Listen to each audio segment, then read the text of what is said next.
Well, good evening, boys and girls. Howdy. It's been a couple of weeks. All life is suffering. Matt, go to mute yourself. You're sick. All I want to see from you is text in one of the text boxes.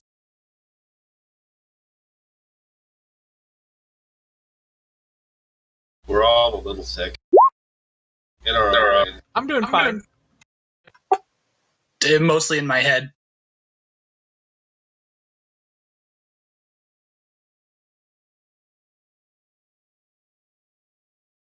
So, to set up the scene, the party has finally determined, or has a good idea, of where the Lord in the Tower is, how to end all this dumb mess, and chaotic, universally damaging confusion, and finally obtain the freedom for them to go wherever they want without needing to worry about being assaulted constantly.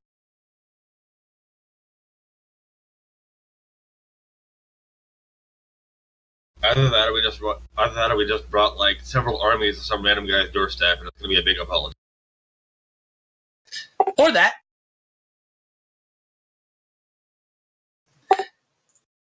So,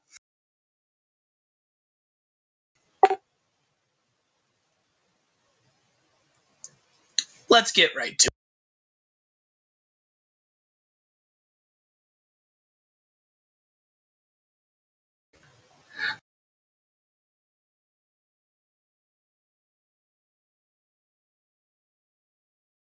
You're right, I probably should have given it a better summary, but I just summarized the last session. That's not the whole summary of the whole thing.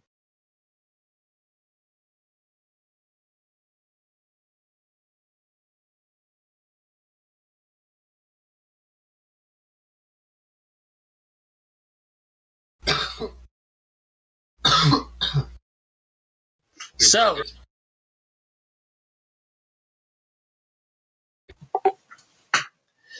there's a little bit of a quirk to Equoar when you walk to.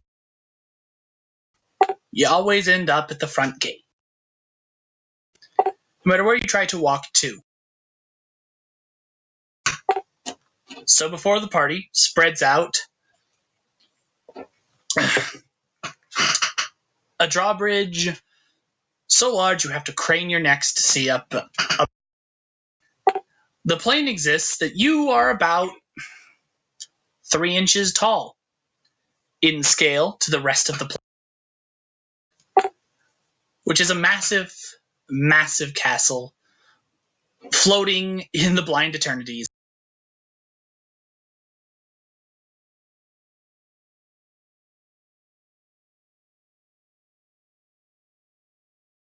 Oh, sure, let's not get showy. Oh, of course not. We should never get showy. Who knows who made it this way? And yes, Matt, I believe that makes you about a foot tall. At best. Huh. Doesn't feel that different, honestly.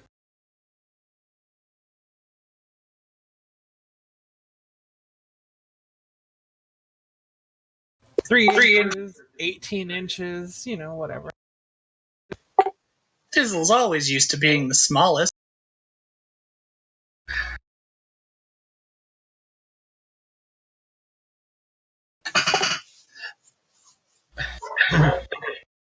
And around you, slowly, various portals begin to open up. You can see through them various planar gateways, but as the rules go in this plane, no matter how the planes connect, the portals connect, they always bring everyone to the front gate. Allies begin to pour through. First comes the dragons of Emotera. In a portal beside them emerges a series of Anubian-looking golems constructed of black stone and gold, with large, elaborate mechanical wings.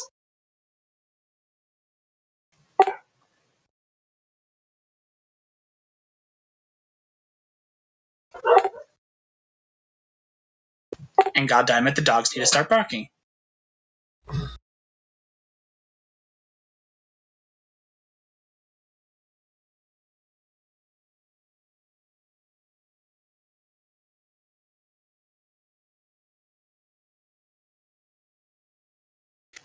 Anyway.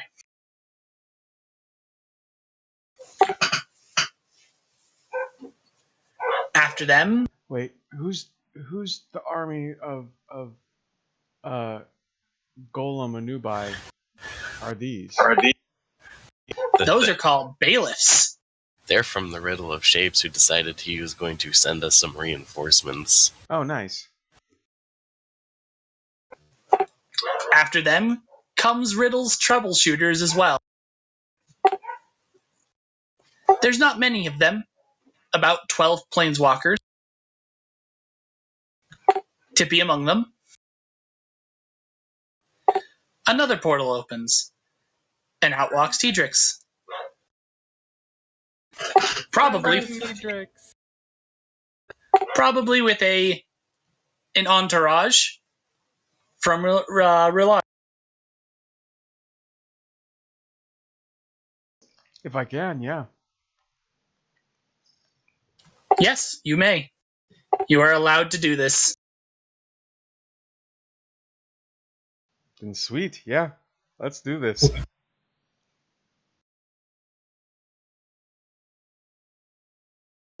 What other allies did you call on? Refresh my memory.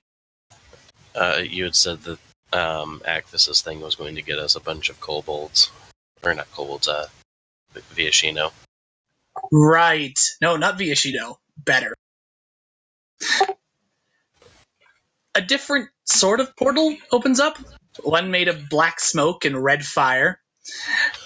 And out from it walk a series of... Well, they'd normally be about 12 feet tall. But due to planar scaling, they're 12 foot tall to you. But they are lava golems. Lava golems in the shape of Akvis.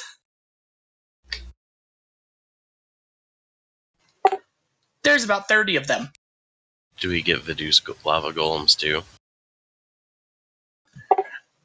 You want to know what? Why not? They are led by the two Vidus.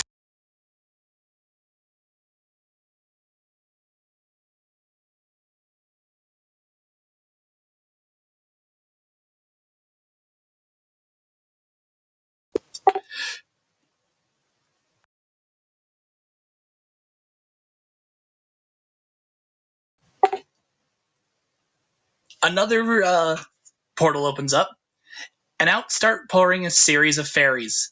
Various cliques, armed with their cog saws, blades, led by the Green Man. Oh, it's you. What's up, asshole? Tippy will wave.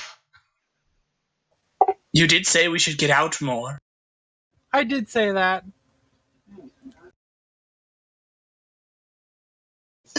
Another plane opens up, and out flood a pile of dinosaurs. And a green Viashino riding them, with Arikari on back. And Cape Bang. I know her. She's cool.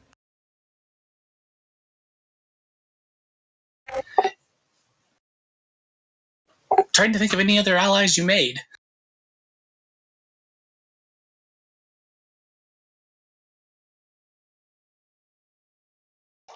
If there was any, I think we've covered them all.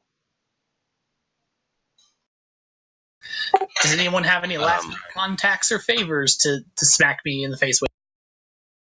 Riddle was going to get in touch with I know you said he already sent his troubleshooters, but that he was going to get a hold of other planeswalkers who wanted to help, not be hunted anymore.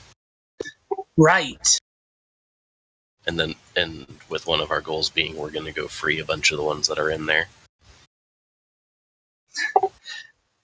With these armies assembled, suddenly you sense more sparks, as in myriad means and flashes of different mana colors and methods of magic, planeswalkers phase into existence all around. The forces are assembled.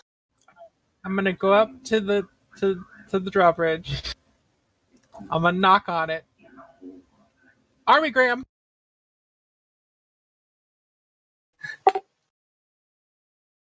The drawbridge that is down. Oh, it's down. Damn it. Damn, it's down.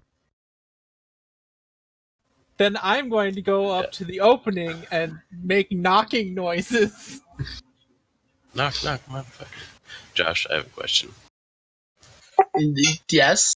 This entire plane is a fortress, but we're outside the gate. What is this plane built on? Nothing. So we're just standing on like void. Well, no. What you're standing on seems to be like a small grassy knoll, basically, that sits in front of the drawbridge. Looking closer, you realize that it's a pebbly stone path leading up to the drawbridge, but it doesn't seem to go anywhere. Like, it almost feels like a massive hand just reached down, plucked this castle out of somewhere, and just set it floating.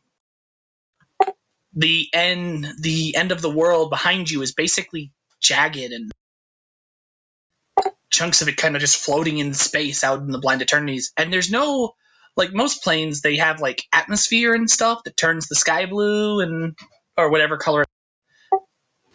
This doesn't seem to have any of that. Just you look up at the sky above and you see multiple suns and space. The swirling mishmash of colors of the blind eternities. Yet you can still breathe. Perfectly well.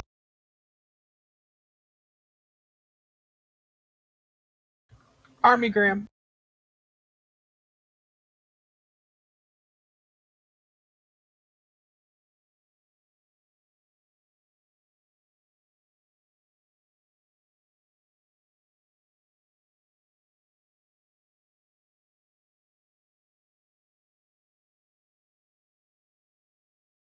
Does anyone else get the feeling this place didn't happen on accident?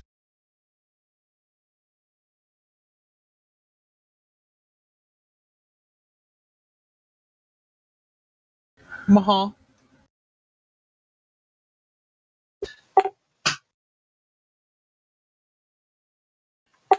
Riddle approaches you all. So, this is finally it. Time to wreck some shit.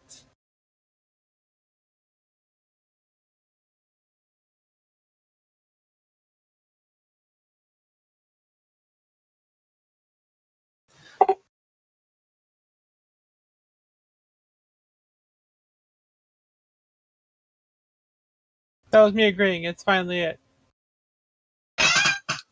This castle is going to provide us something of a logistical problem.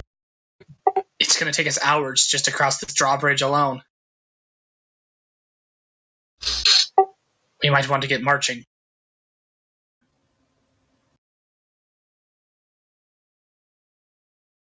Alright, everybody, move out.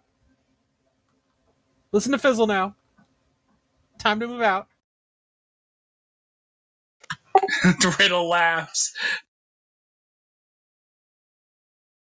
And oh, that's amusing. I said You heard the fair. Fizzle.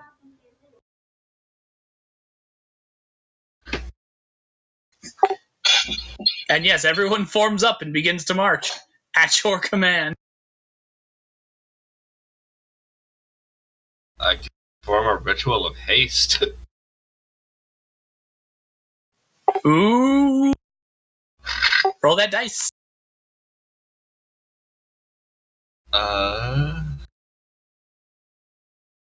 Actually,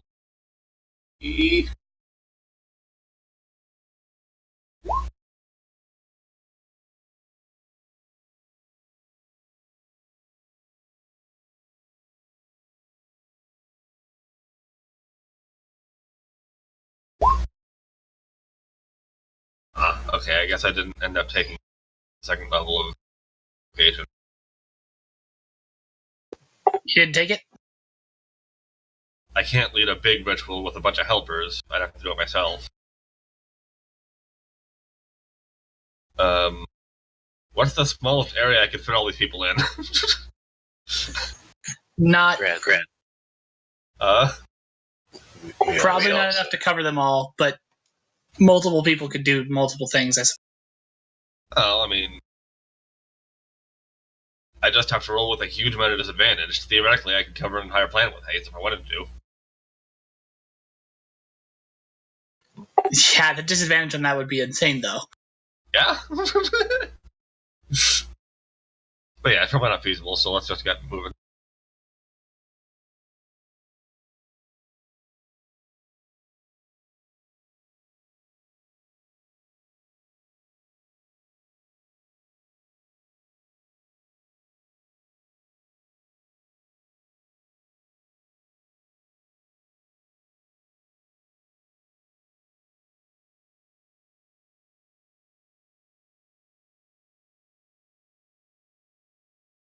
And while Matt rolls, we move. As Riddle said, it takes about an hour, or not an hour, about a 3-hour march just to get across the drawbridge and to the gatehouse beyond.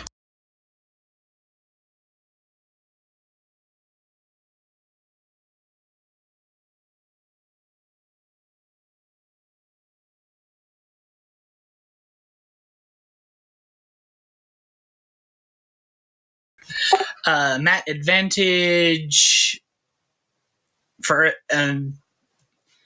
just the pure amount of help he has to do this. Advantage. Advantage what? You cut out. 3.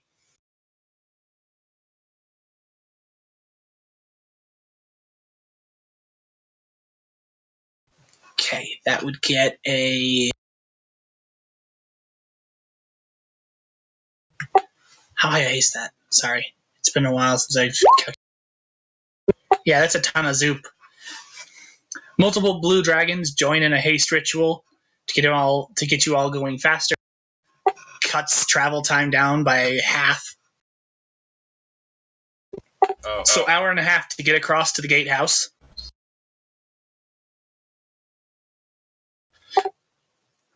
The gatehouse looms ominous in front of you. Its massive iron portcullis is drawn up. They were not expecting to besiege today.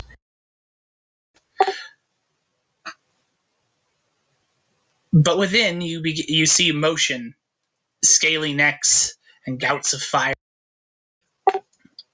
As dragons peer out snarling from behind iron bars within the gate. Malgarian, you have never seen dragons this big. They are giant. Not the titanic creatures you would expect of something this size. If you are a foot tall, they are around 3 or 4.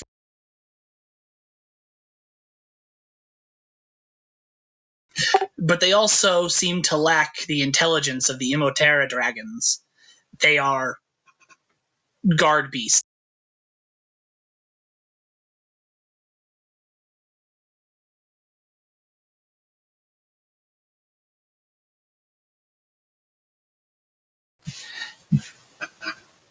And as you begin to move through the guardhouse, some of them make their displeasure with your entering of their territory, firing out gouts of flame and swooping down to attempt to scare off your forces as they march.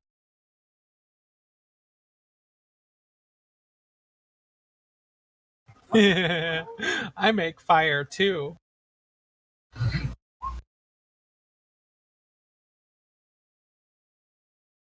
They are confined to the building, but yet and trained to hold it.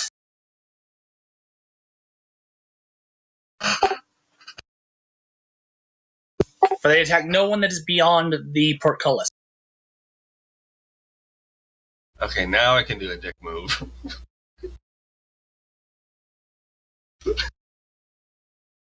Make bigger fire. Scream very loudly. Assert my dominance. When one of the dragons starts to swoop at us, I want to hit him with an immobilize bane.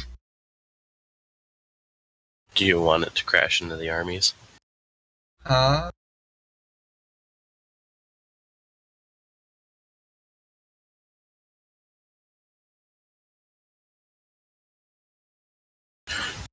Wouldn't it fall on top of our people? Depends on how poopy. I don't know, man. Tired.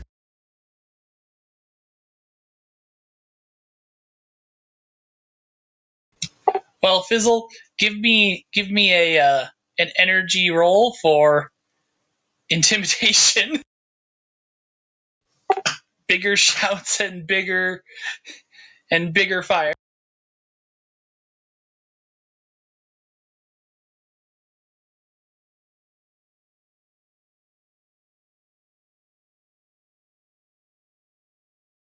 Bwah!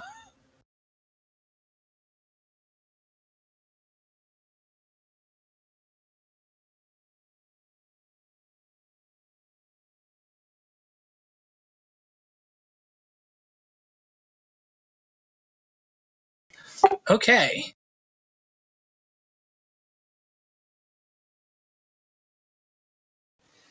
Reading Matt's plan here.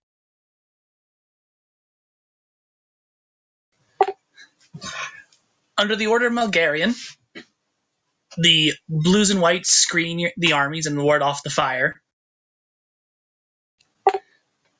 I forgot what diabolic edict.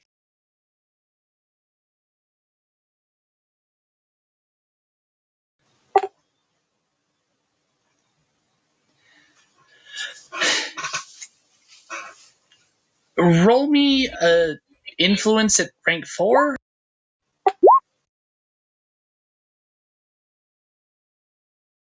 Ah. The blacks literally drop some dead and they disintegrate.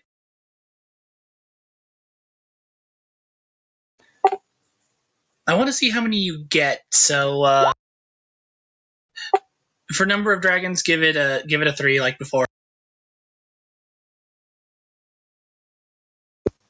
Yeah, you coax about 6 or 7 of these giant dragons to join you. Nice.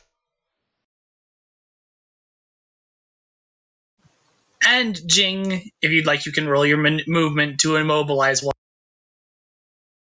And Fizzle, yes, you cow 3 of them as they attempt to swoop down on the army with a gigantic burst of fire and a amplified shout. Hey Josh, I was gonna say that both since it's within their wheelhouse, both Tippy and Tedrix, if any of the dragons were attacking, they would try and emit or put up walls to protect as many people as possible. Energy shields. Okay, that works. I'm not going to even have you roll for that because you could probably... Because, yeah, that's just...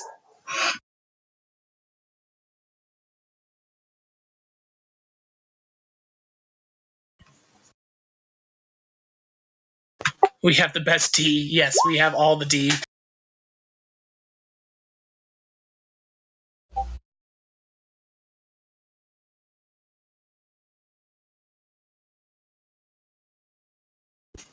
So,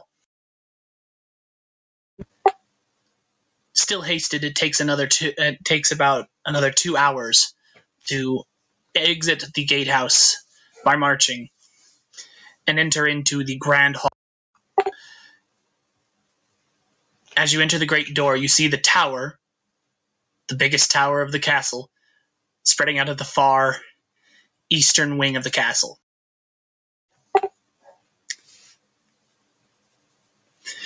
The grand hallway has high vaulted ceilings, elegant archways. Everything is lit by candle. Massive candles larger than skyscrapers. Or at least to you.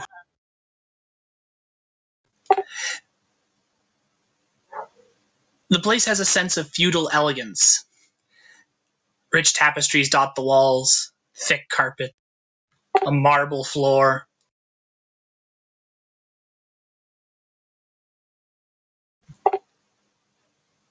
Granite walls, engraved and inlaid with obsidian.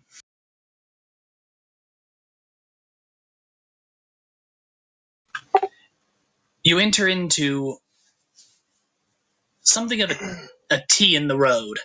2 paths, east and west. It is also at this point you get your first instance of one of the true inhabitants of this plane, the Titan, as a simply massive, easily like 300-foot tall, stocky, golden-skinned man in armor stalks down the hall. He is so large he doesn't even notice your army.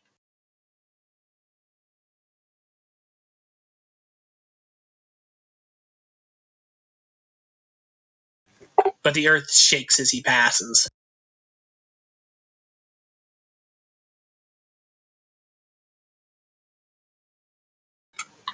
He's not made of gold, he's just golden skinned.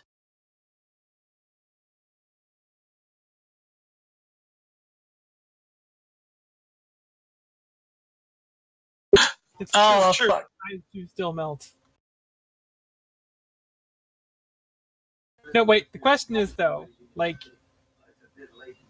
is this thing like working with the vampires, or are they just like here, also under its wings? You don't know.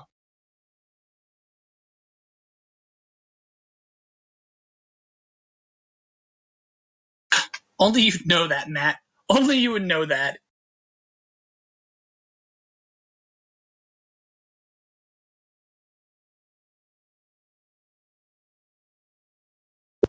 I know, but Sarah's not here. So,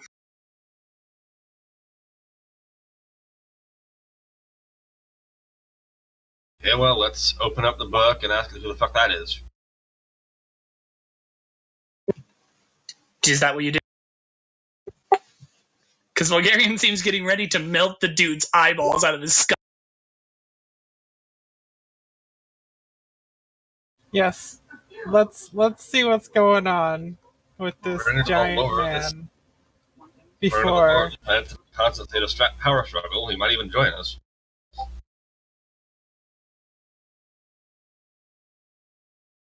Hey, as an aside, what would be the chance that Tedrix could ride on the back of one of those dragons? You know, for learning purposes. For fun? Pretty good. Okay. for fun and profit. I want a dragon that literally could bench press a small town.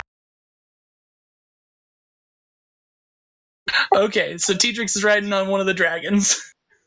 Sure, why not? So, how do you approach this golden guard before he advances down the hall? This is the book going to tell about him. The book does. It identifies his race and his job. He wears the livery of the guard, or of a castle. And he is, in fact, a Titan. It notes that the inhabitants of Equire, though all giant, vary greatly. So, while some are like the dragons you just encountered, relatively diminutive to the rest of the species, the Titans are massive, 300-foot tall people. They also tend to be rather independent and a little fixated. They tend to just go about their lives within the castle, everyone kind of vies for territory in the form of what room you're in. Essentially, each room is its own kingdom. Though the Titans don't really see it that way, it's just their property. But that's the best way to kind of put it. When you're at this scale, and that is.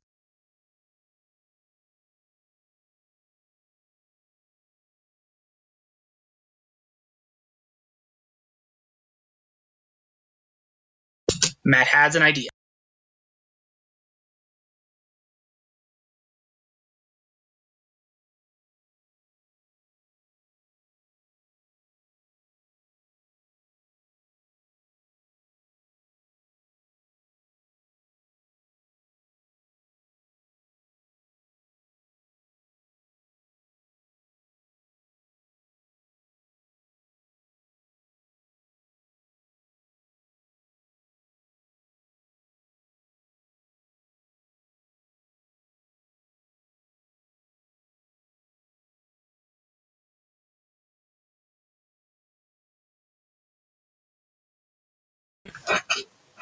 Are you going to go and attempt to diplomacy this giant?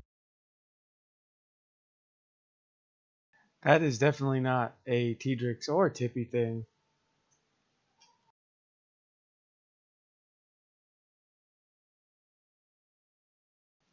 As a matter of fact, you probably want to keep Tippy as far away from trying to be diplomatic with anybody. I think Fizzle's the only one in the group with any social skills.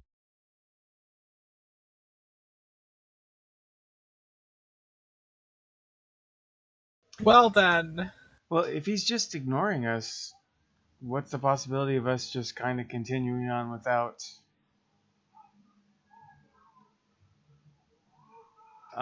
We could. without him even batting an eye? Considering he's just going about his business and still walking down the hallway, pretty good. Unless you chase him. Or melt his eyes.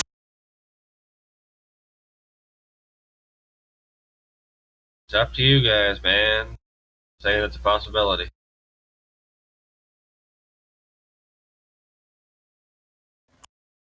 Alright, yeah, well, you know.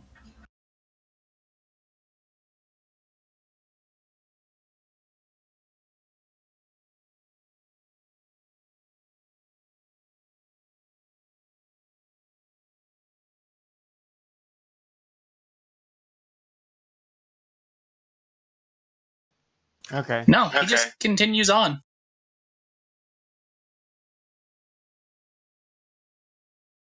So, you have your choices. To east or west?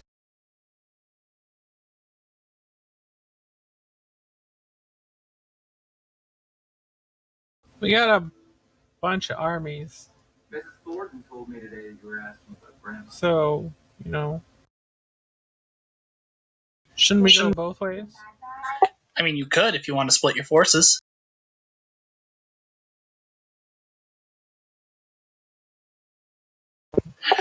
The highest tower seemed to be at the back, more towards the east. But considering it was attached to the outer sides of the it's safe to assume that probably both highways would lead there eventually.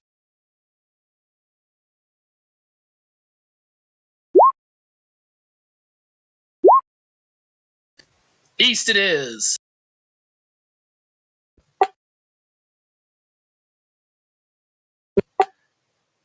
As your armies march east, time wears on.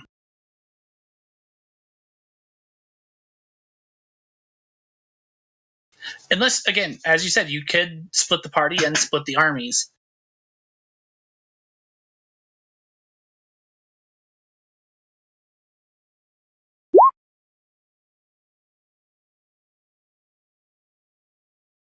Matt playing basically 6x strategy game here.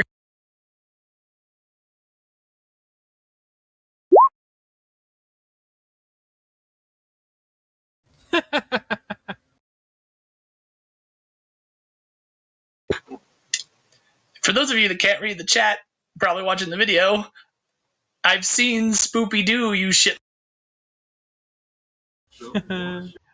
So yes, They is everyone in agreement?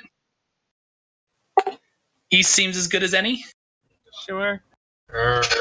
All right. The day winds long. This hallway is massive. The armies eventually need to camp down in the underside of a large hall or table that sits in a corner of the hall. Scouts are sent out that night, as you do. And about 6 hours later, they come back with some information. I'll try to do a voice and do this in character. Mid-lords, generals, planeswalkers. Yeah. I will accept Lord and Savior.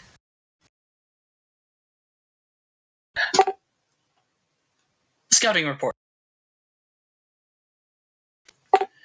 This hallway seems to go into three directions, or have three options as far as doorway. There is a large staircase, type canyon-like staircase, heading down. We did not explore any further on that. There is a room that seems to lead to some form of area of worship. And an area leading to what I can already, from the smells, can assume is a...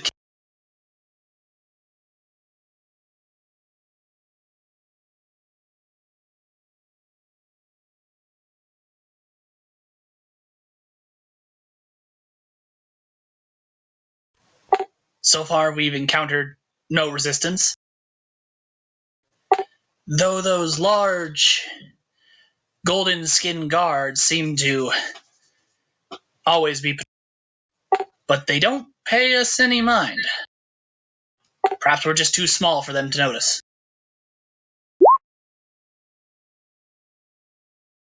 That's because I keep hitting my button. I do wonder if there's a delay on my push to talk. And that's why it seems like I'm cutting out. I didn't think it was that long of a delay. Okay, hang on. Let me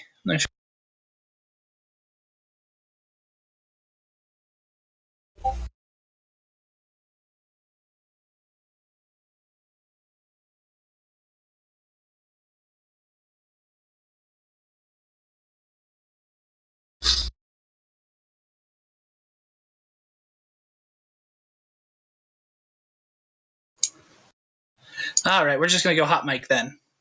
How's that sound? Okie dokie. sounds good.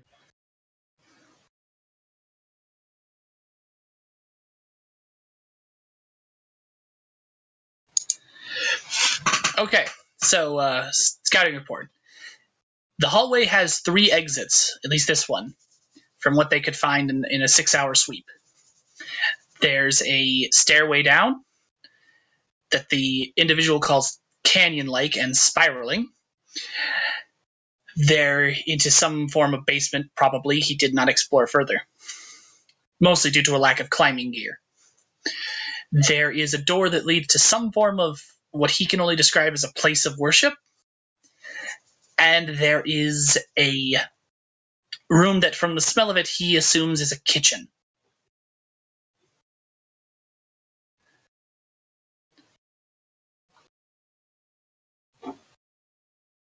And yes,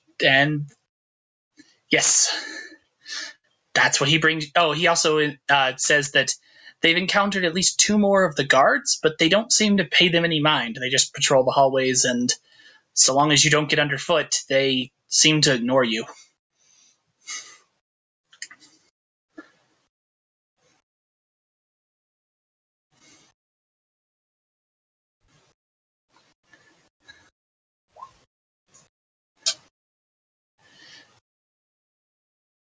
No, my planeswalker lord, sir. Nothing that we found so far.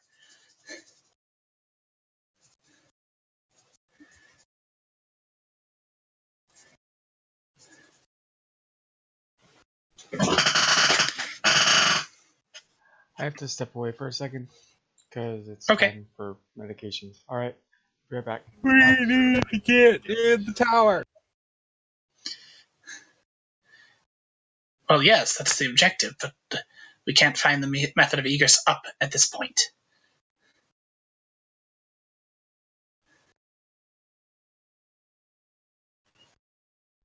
Dragons. No, he did not look in the kitchen.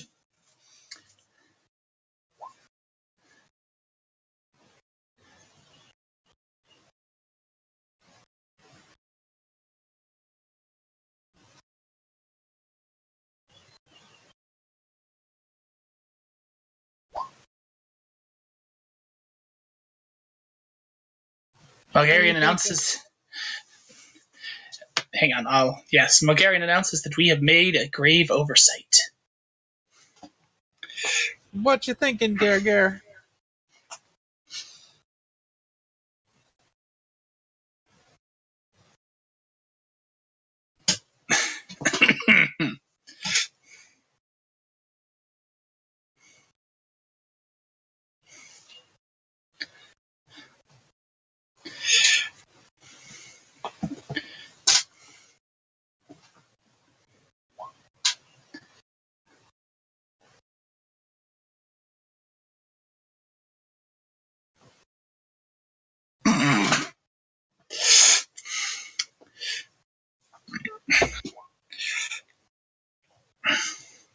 Codex Ex Machina.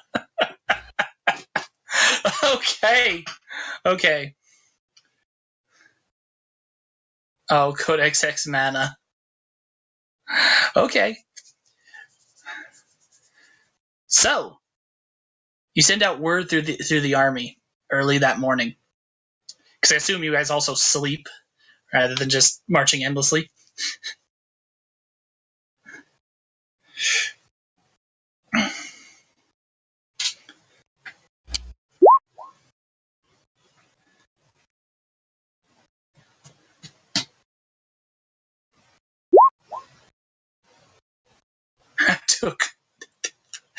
This is called, she calls you Gerger, isn't it?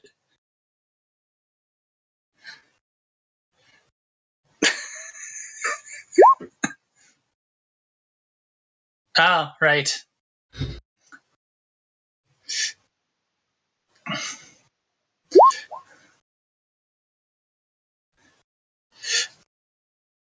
So, yes, in the morning you gather up the Planeswalkers, Riddle,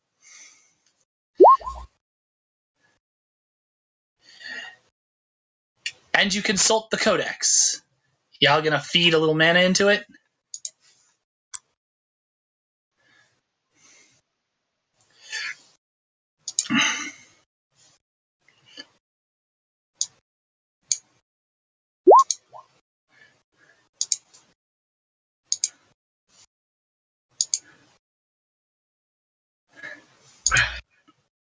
Okay. So, I'm gonna make one of my famous rolls that's definitely going to have perfectly good results. Just as an aside, every time we talk to the book, does anyone else picture like Hocus Pocus and someone just going, "Oh boy"? I would be okay with this. I'd be okay with this. Alright. There's a lot of people on this ritual, so I'm going to give it an advantage of 6. Okay. So the book begins to draw you a path and chart a path to where you want to go.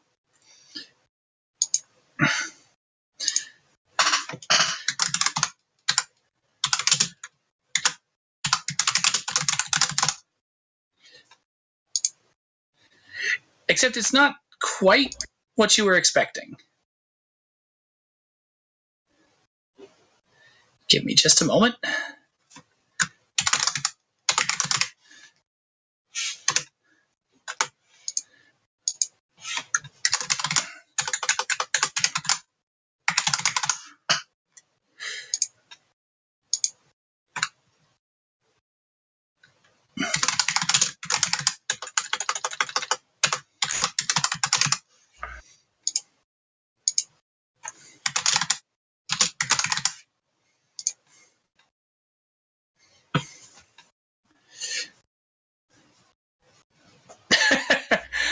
No, these walls do not move.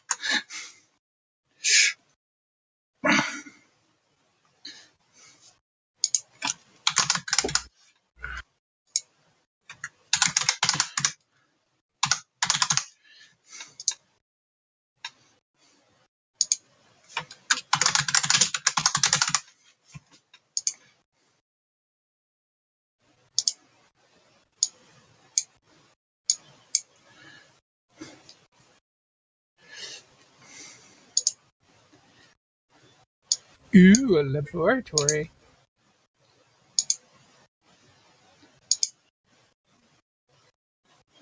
Okay, so here's the plan. We find out when the collector eats. We go to the kitchen, hide under one of those big silver serving trays. And jump out and scream, "It was me. I was the turkey the whole time." Yes. You thought you were having a delicious roast, but it was me, Dio.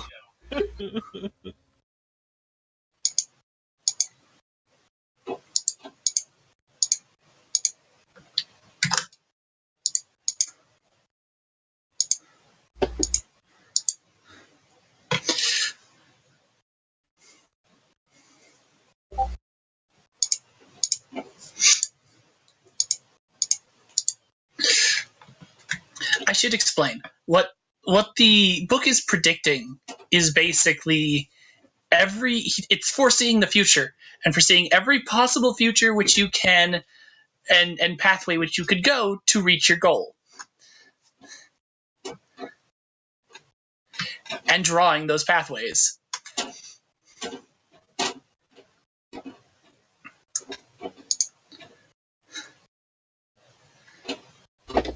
No. Bad dragon.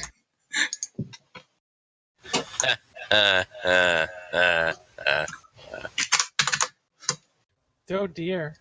I didn't know this was as a monster. Well, once his eyes are melted, we're gonna have to put something in there.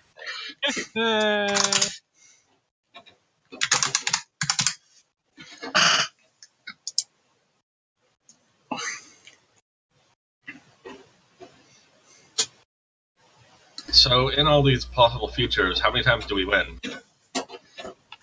You'd have to ask the book that question.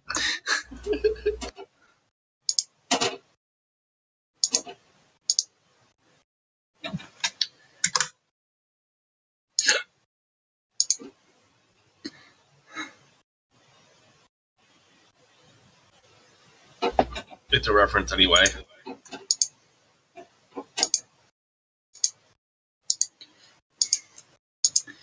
I also don't know why the color keeps changing, but whatever, I'm done now.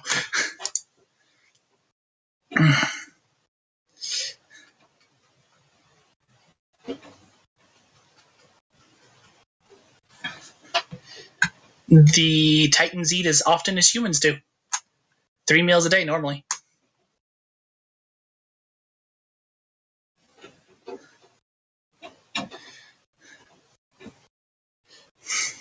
I want to visit the laboratory.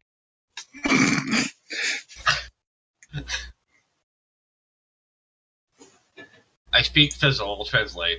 She wants to blow up the laboratory. No. Maybe, but probably no.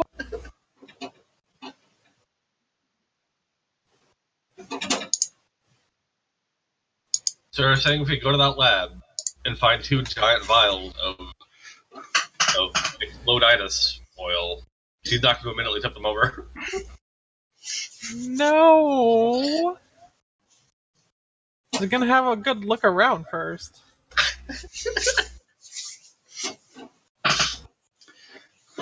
And then decide whether or not everything needs to be exploded.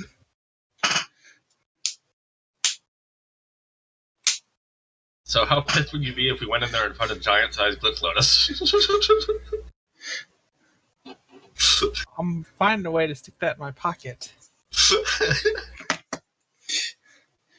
You want me to roll on that one? More mana being poured into the codex?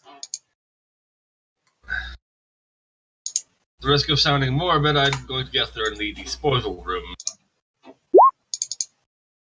Okay.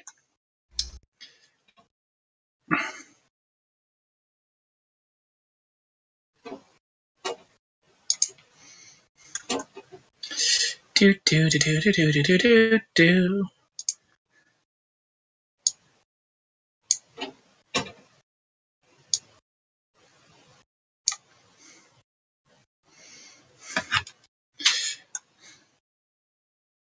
Yeah.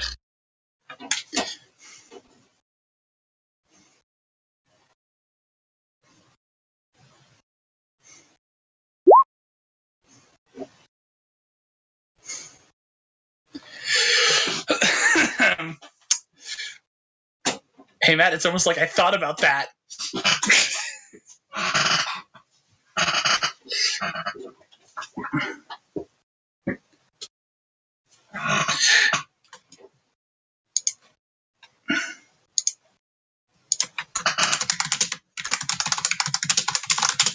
Either way, we passed to the laboratory. Hooray!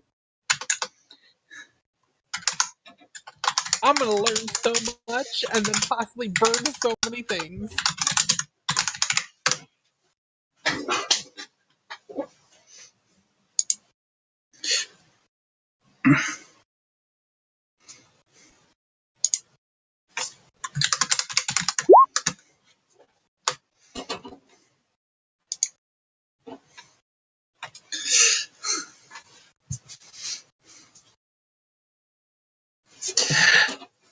Actually,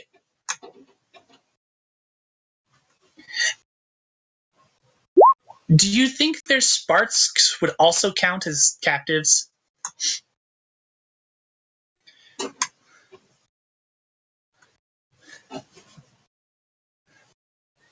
Opinions, party. Opinions. No, because they're not people. Okay.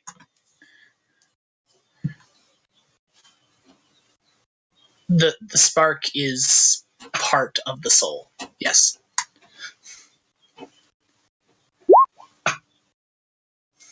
I mean, maybe, but like, if he was there, like stealing their eyeballs, would their eyeballs count as captives? No, because at that point it's just a dead eyeball. But it's But part of them. I guess, yeah. This could be a great way to dupe scrying in this universe. If I put his arm in one place and the rest of him in another, well.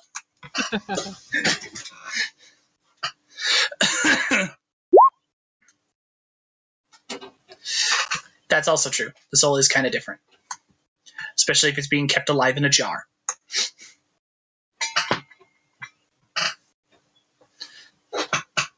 Philosophical in here.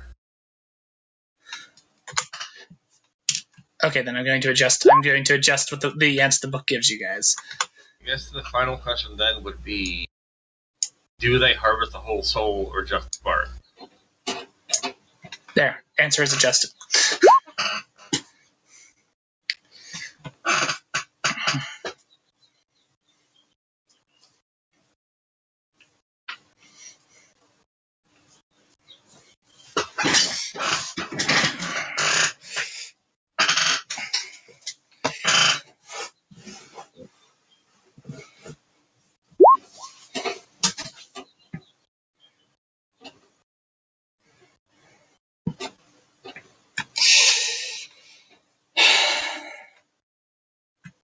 That's a hard question, Matt, that I didn't consider.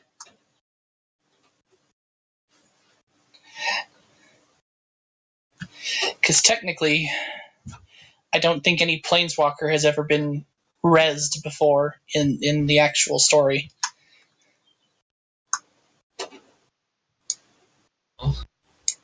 If they do take the whole soul, then technically they're not even dead yet. They have to get the soul back to the bodies.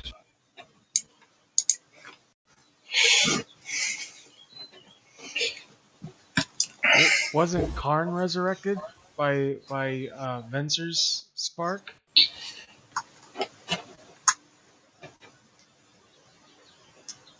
That's true, I think. I thought he was... But then again, I don't think Karn was, like, fully dead. I thought he just was, like, all Phyrexian'd out part of Mirrodin at that point. But, yeah, he was brought back by Venser Spark.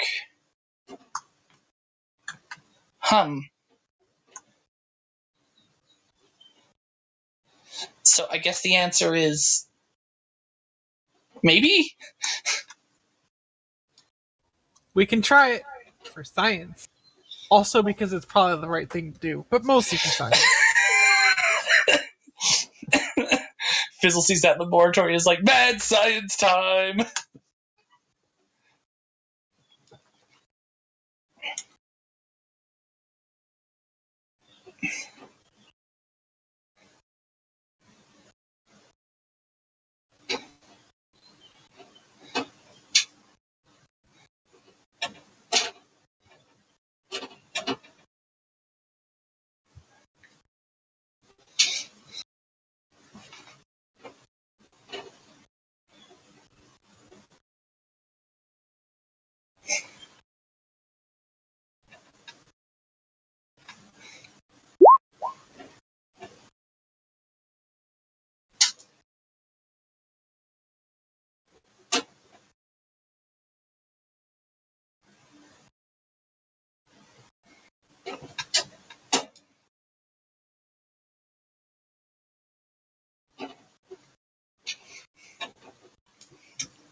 So that's in character, Matt?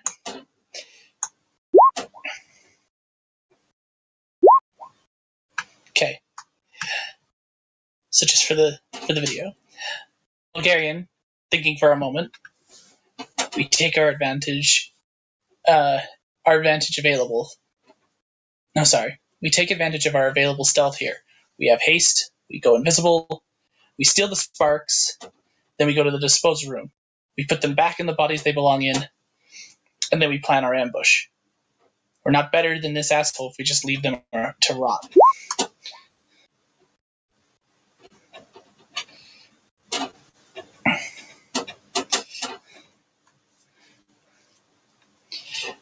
Well, as you can see, there's two ways to get to the lab quickly, I guess. You could go through the Undercroft, or to the tower stairs.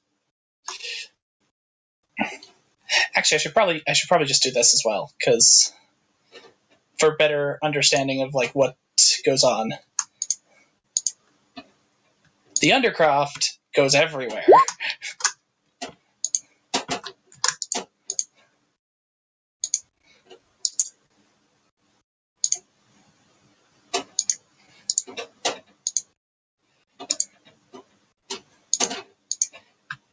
Over here's like other stuff written, like you could go to the Western Grand Hallway and the Solar and the Grand Hall and a bunch of other stuff. But it's not the most expedient route to the tower, so. Okay, but you said that they eat like a human does 3 meals. So does he go to the kitchen every day to eat? You'd have to do some investigation on that. I think going through the kitchen would be ideal, because we might overhear something. Cooks talk. Well, But no. if he discovers us before we're ready, then he's going to go back to the tower into the lab where he has captive planeswalkers.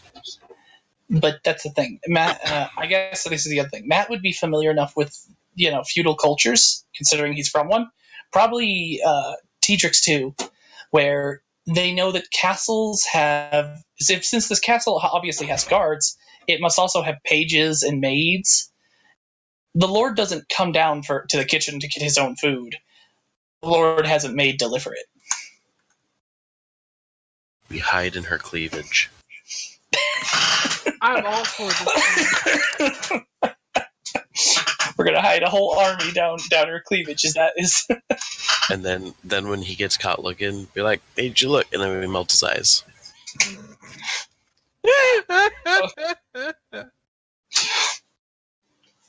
Surprise! It was a booby trap.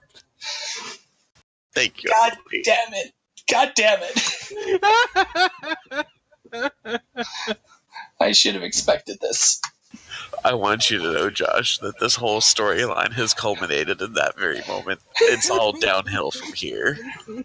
That's a good thing we're ending it tonight, because there's no way I can top that. None. I'm just gonna get up here and leave. Excuse me. I'm out. I'm gone. You don't need me anymore.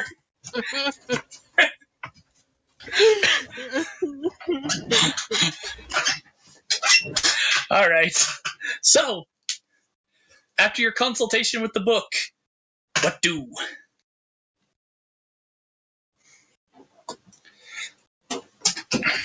Okay, so then if he's not going to be the one coming out, then yeah, we'll just go through the kitchen to the lab to do all of that, because it's just faster and easier, and we're already almost outside the kitchen anyway.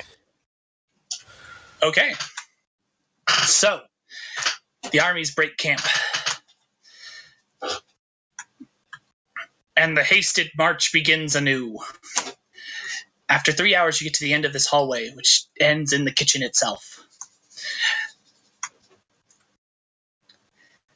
The door is closed, but it's easy enough for you all to crawl underneath the crack underneath the door. Within, you are assailed by the smells of cooking food, so many dishes being prepared. The kitchen is, as you'd imagine, a feudal kitchen to be. Numerous tables laid out, drying bundles of herbs hang from the ceiling. One table seems exclusively devoted to raw foods, and the others to the foods that are in preparation.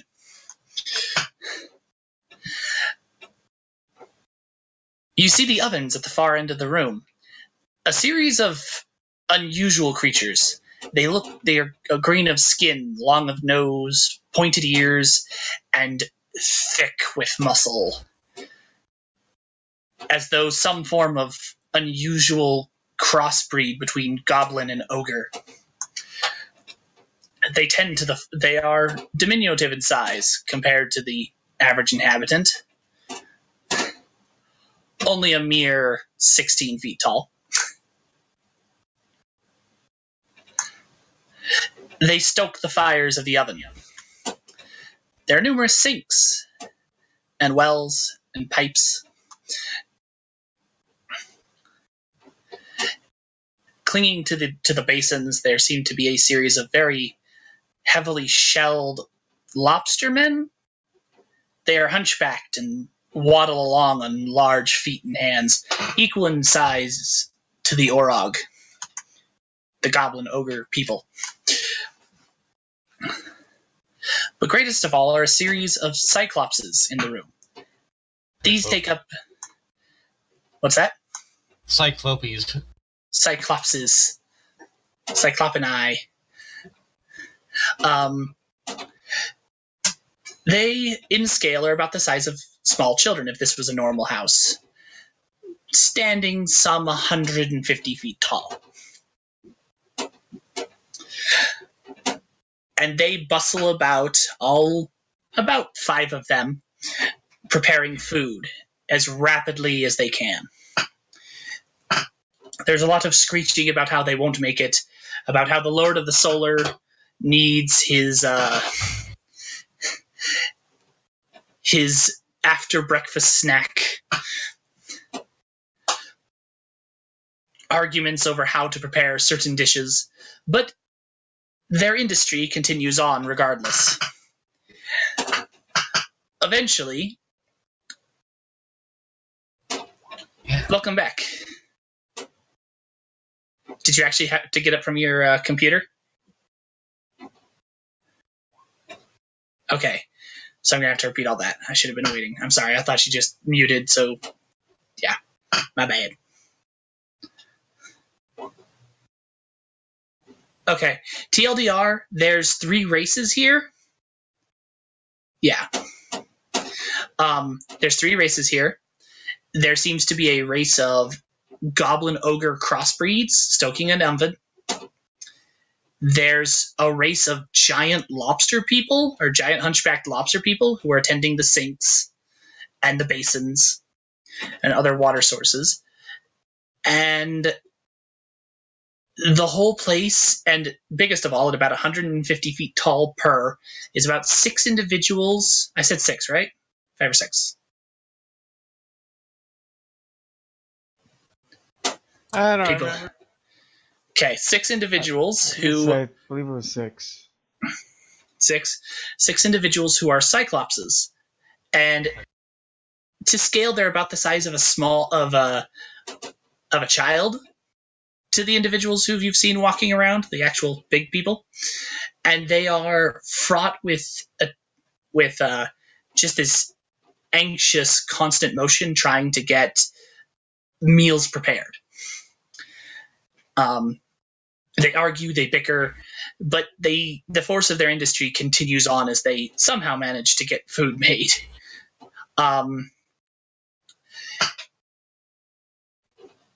Eventually, you as you kind of observe this scene from the door, you notice a small group of the Orog, the goblin ogre people, sneak over to by the basin and launch an assault on a couple of the lobster men, and they fight, and it is brutal and mean-spirited. There's not a lot of honor in this combat between them as they attempt to beat each other with spoons, forks, though the lobster man mostly just uses his claws.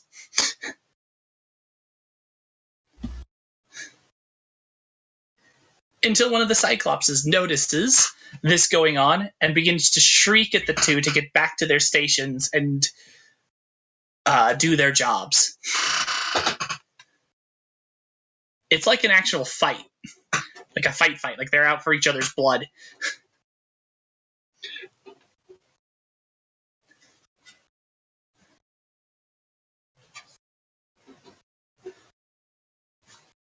May not be pretty, but it is a competitive industry.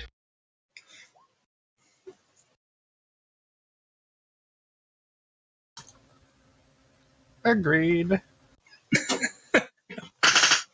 All right. We're going to sneak some armies, boys. Sneak. Right along the baseboards.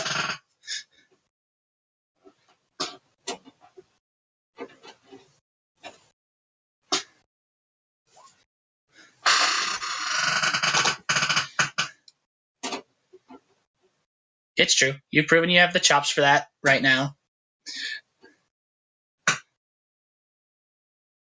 So to haste and invisibility.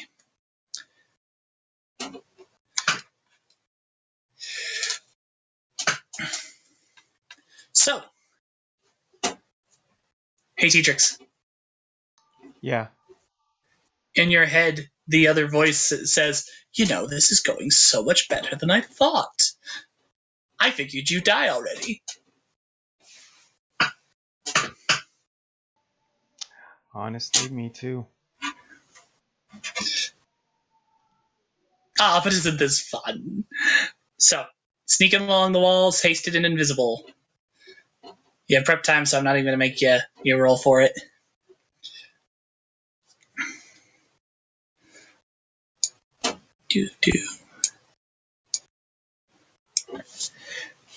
All right, so on the first, as I stated before, there are 2 tables in this room, like 2 long tables. One is devoted to like raw foods and chopping and that sort of food prep, and the other is for meals in progress, right? There are a number of silver platters laid out on this table. Each of them accepting dishes and plating as it goes on. There are at least 16 or so dishes being prepared of various sizes depending on who it is. Some of them are obviously like group meals. Some of them are obviously for an individual.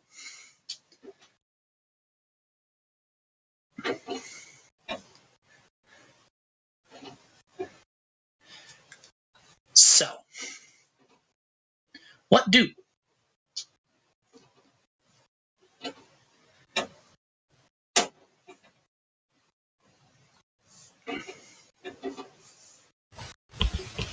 Exactly what we you said, and just sneak our way along until we get to the lab.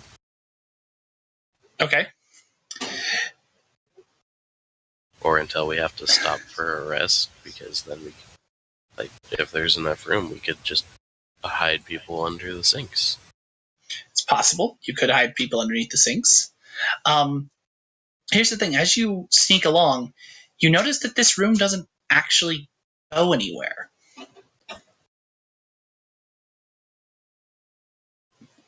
It doesn't have any doorways out other than a stairway down to the undercroft, marked with a large sign that says pantry. And the only other doorway leads out to the hall. Okay, so we asked the book what this is about. Like I said, it was predicting ways you could get there. There is a path you could take here. Yes, and so we ask it what it predicted that path was. Okay.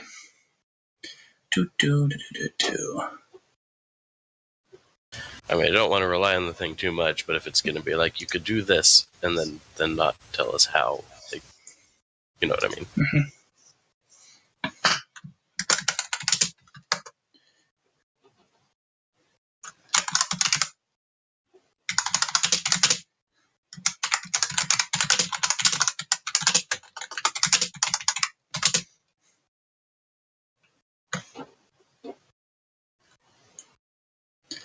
Okay, hang on. Let me just do a little typing.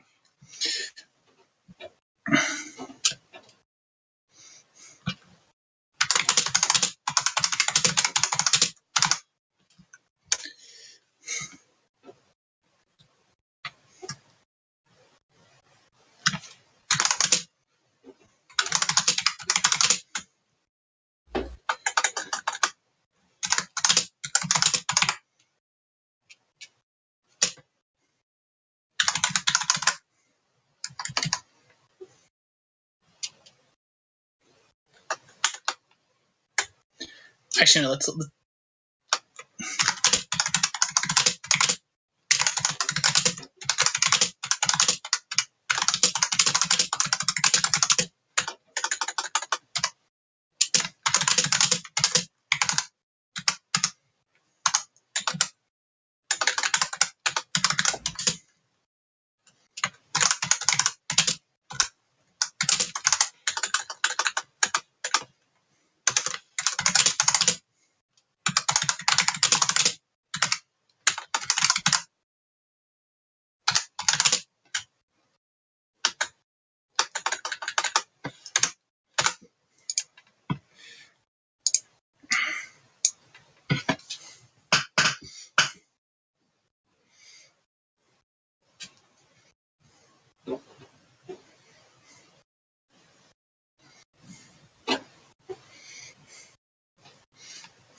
So, by platter, I mean, there's a dumbwaiter here, isn't there?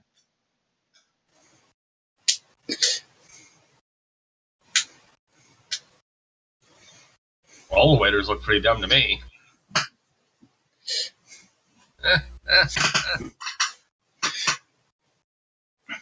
This is why we don't talk much.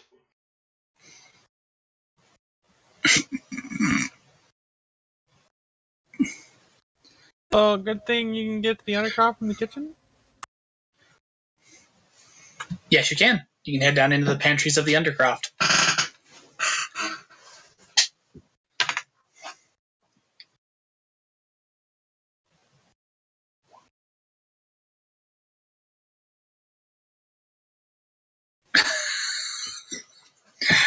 Friend Tedrix is being a Krabby Patty. Fizzle, hug him. Nah.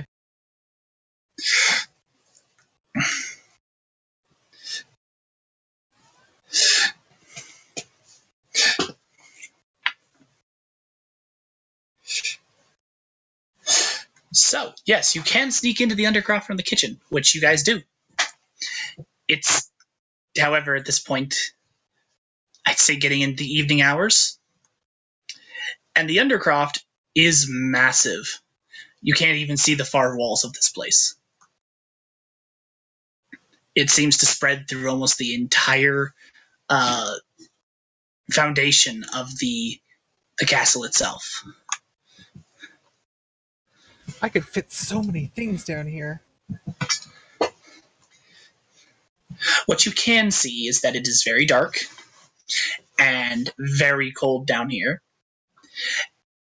and that it seems to be primarily used as a, at least at this where you've entered, as a cellar and food stockpile. Along the walls, you can see some other smaller indentations, small, what would be small doors, but not to you. But God damn it!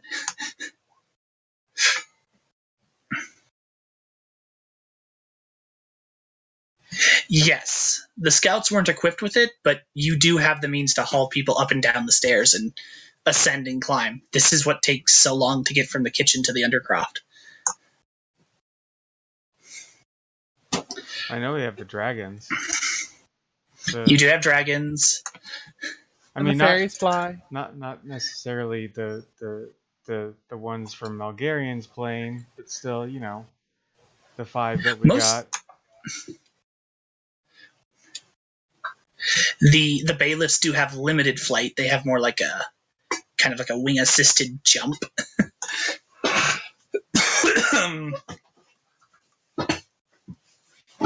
So it'd just be they're mostly just the terrestrial people would have to climb or be carried.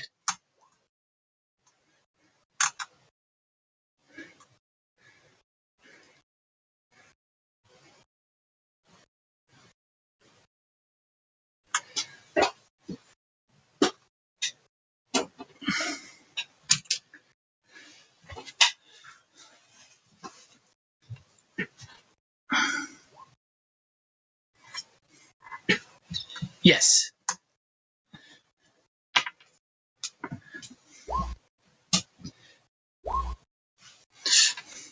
So, as I was saying, there are some steel doors. They seem small for the scale of the wall that they're on, and they are rimmed with ice.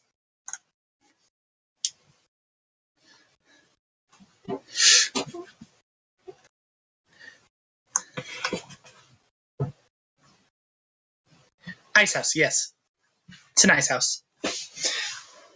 Which this castle must, as noted, sorry, must be quite opulent to have ice houses that are indoors.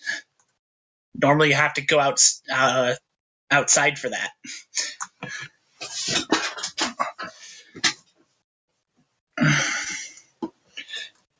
It is.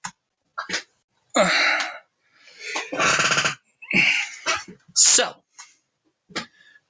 what do now that you're in the Undercroft? My good people? Well, we gotta find the way to the laboratory, obviously. Or the tower stairs, I guess. To the laboratory.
I just barely realized it's so weird that this place has a magnetic field that has cardinal directions, but I'm not going to address that right now because it'd be too complicated.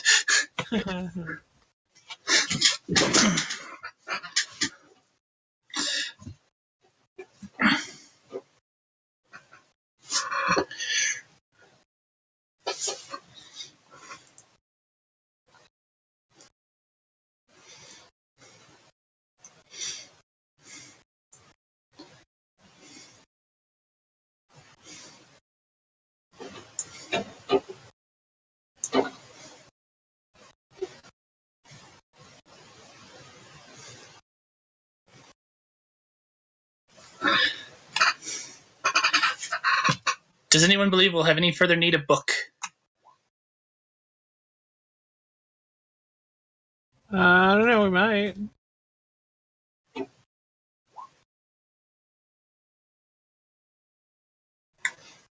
It can specify a door. It draws a picture of it.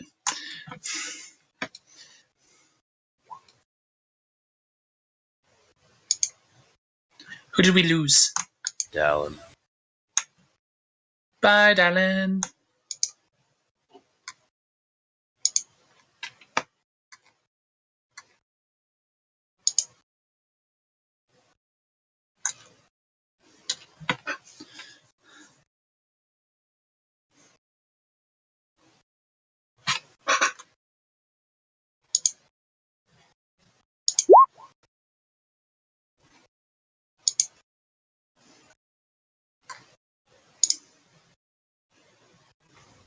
Do the plan!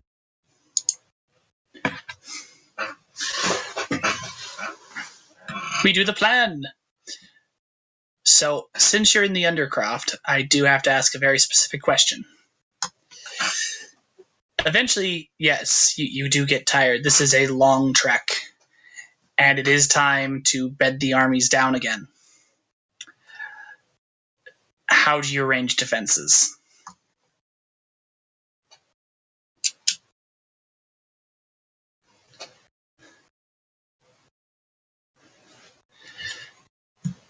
I don't You know, can the use- usual watch rotations at the perimeter of the camp. Okay, We got a lot of people, so there's you do. plenty to Is rotate the golem going to sleep? and areas to cover. No, the bailiffs do not actually need to sleep, being golems. Oh shit. I forgot we got golems. At least a few, so Nor do the lava golems. they're probably those are, definitely on continuous watch.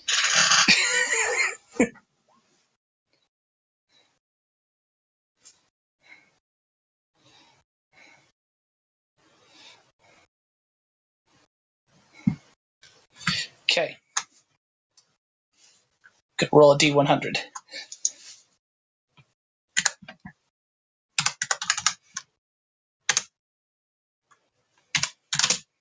Going to properly roll a 1D100. Good job.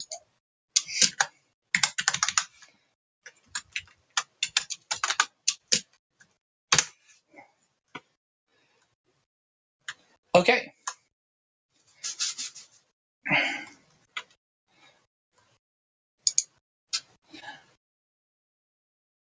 So in the night, there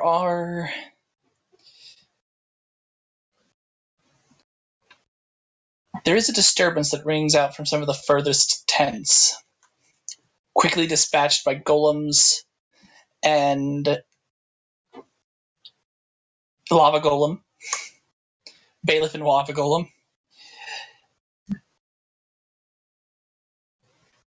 As they have dispatched a series of pale-skinned ogres.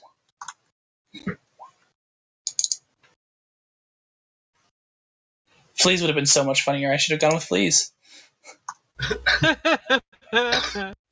But no, they are obviously some form of subterranean ogre that lives down here. They have shark-like needle teeth, bulbous noses, kind of emaciated looking, and skin that has never seen the sun. And they have killed about a raiding party of about 6 of them.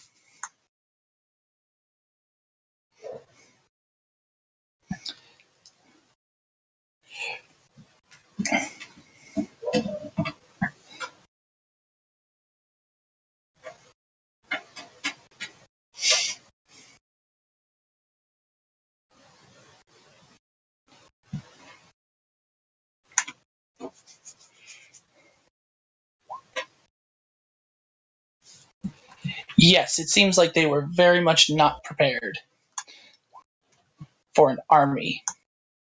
Losses are minimal. One of the bailiffs lost an arm. A couple of the smaller people who they'd stumbled onto their tent are slightly injured, but not too badly.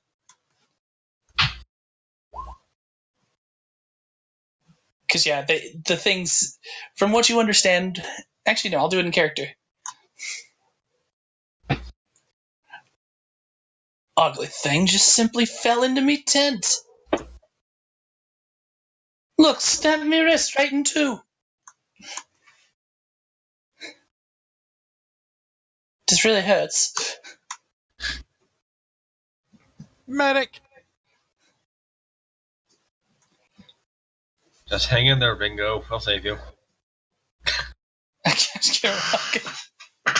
Don't worry, Golem. I'm fix your arm. This is gonna be fun. I do not need both limbs to engage in my task of bringing justice. But I wanna.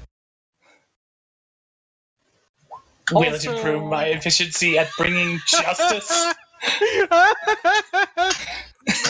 That's exactly what I was just about. But how do you feel about cannons?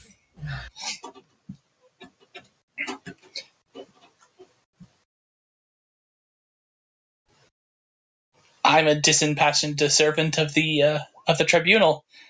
I do not feel things other than a need to bring law and order. Okay. All right. I hear ya. So imagine this: raining law and order from the skies with your new arm cannon. I'm ambivalent to this. I'll take that as consent.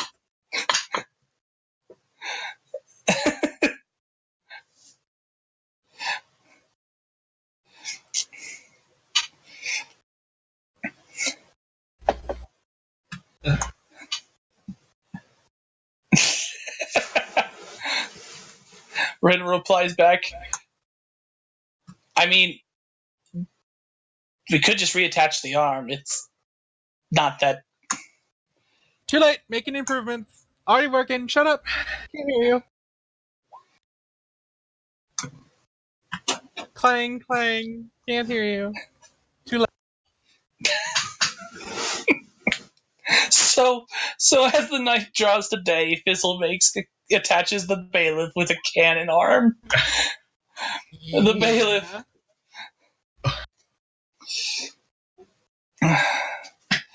The bailiff again is ambivalent to this, being an emotionless automaton.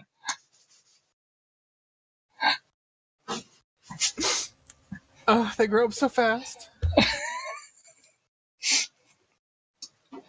It stands with its cannon arm in one hand, hanging there, holding its spear in the other. It attempts to double hand the spear. The spear drops to the ground. Oh, you How won't do I- need that anymore, baby. But if you want to slice things up, someone get this bailiff a sword.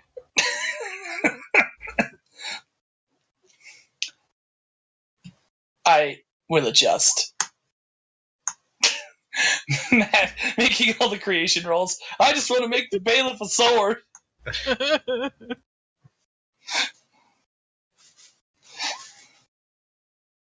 I can... Okay, now it's a 3-armed bailiff. Nice. I should also mention it's not a he. They are all female. Oh, man.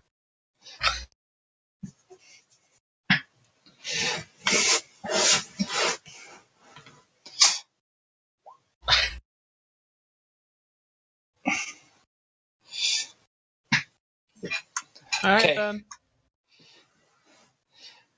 Make it happen. It takes another day advancing through the Undercroft, which the army has to bust out cold weather gear at this point, because the further you go, the colder it gets. Or the more easterly you go, the colder it gets. Ah.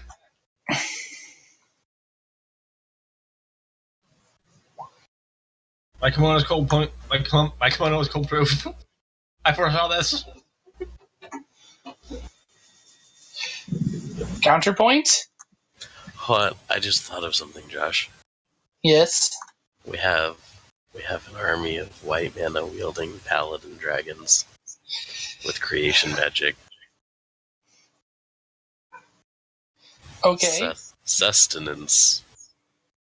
Power level 9. The target is unaffected even when cut off from all biological necessities, including warmth, water, air, food, and any other biological need.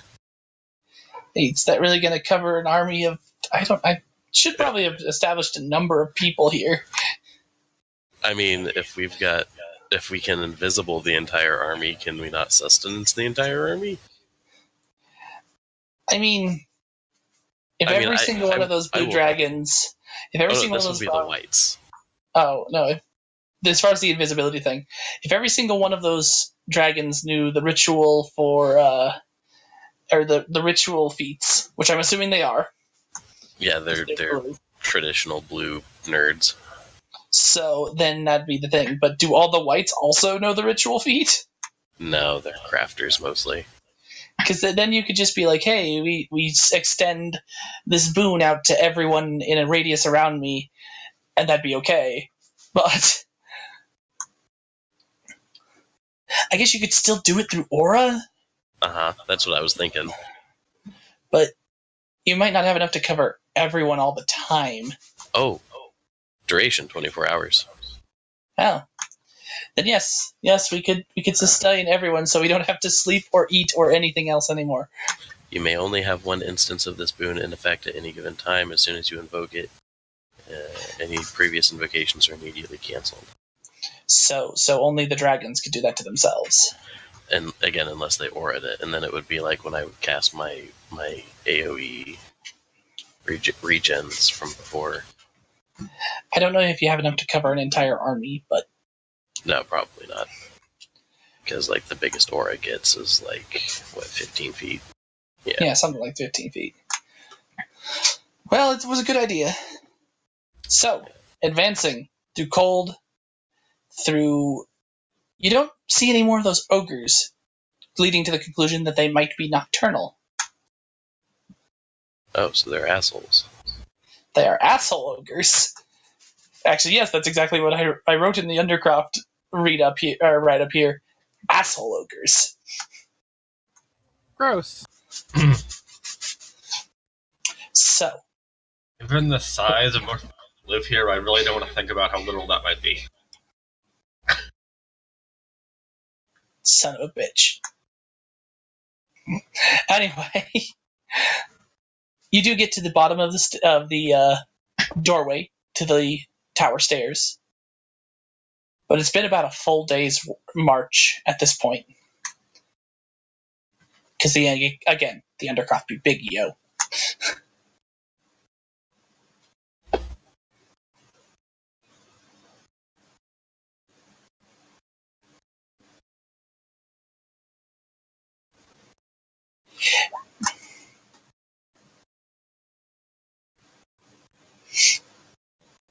You find a corner. Above the corner is a series of pipes. You can hear water moving through them. Water in some form of hard matter. No cobwebs, no.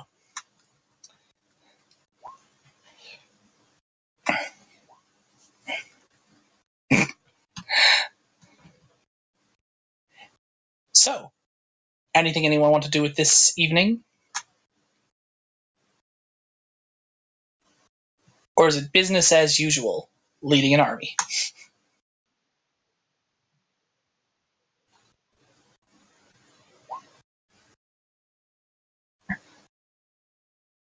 Why, yes, Malgarian, you are. You are sleeping underneath the indoor plumbing.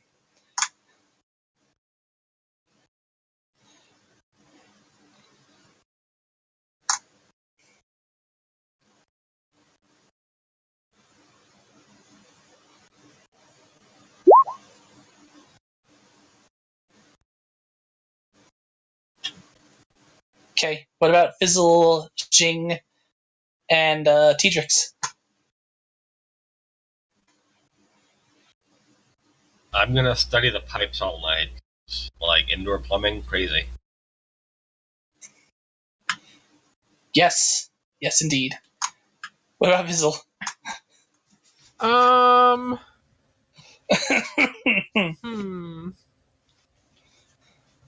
Fizzle's gonna spend the night having obnoxiously loud sex with Arikari.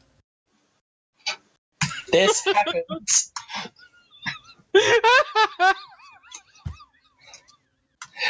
Malgarian, Jing, and Tedrix, you get several complaints in the morning about Planeswalker Lord Fizzle's loud, obnoxious sex.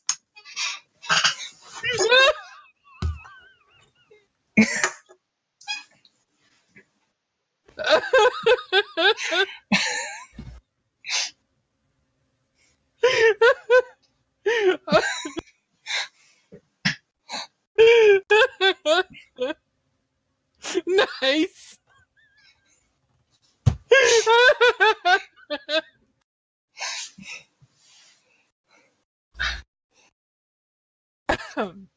No, we gotta do it now, Malgarian, because somebody might die.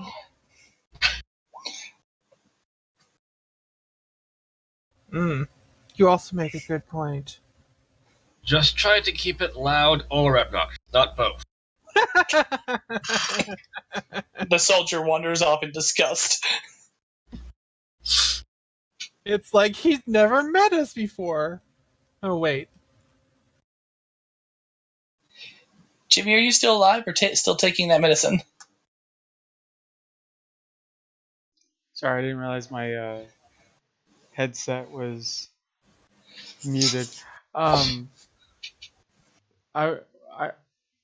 was gonna say that the night before, Tedrix was just going to set up the Ratkin Night Guard amongst his people, and then then the loud and obnoxious sex happens, and Tedrix isn't surprised. It's just like it's just like when we went back to Maraganda. It happened, so obviously something's there. And then I said Tippy was probably wondering if Fizzle is okay, because if she's making that much noise, obviously she's very sick.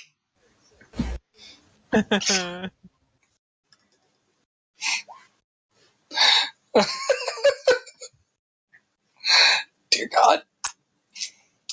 Have you been like chiming in the whole time and you've just been muted, Jimmy? Yes. I'm sorry. It's okay. I didn't realize I was still muted. I was eating something that was kind of loud, so I had muted myself, and I forgot that I hadn't unmuted myself. I see. Okay. So, I officially call Nod in on explaining this.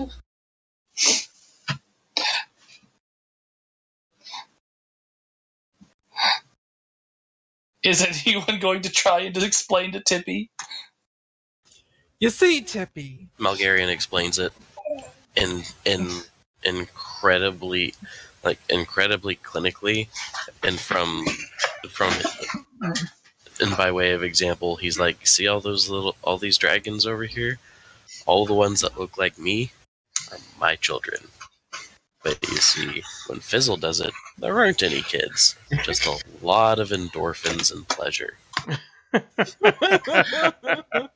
I'm going to segue this into the climbing of the stairs. So as the armies march and this climbing of the stairs, because this description is apparently going to take an hour or so, the camera just pans over Malgarian, just continually making like hand gestures until he talks to Tippy, and then ends on that.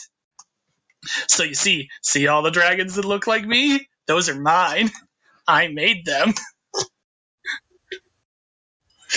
With my penis. But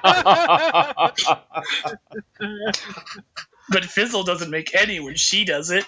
She just gets endorphins and pleasure. Because she doesn't have a penis. I think. What is Tippy's reaction to this hour-long Birds and the Bees talk?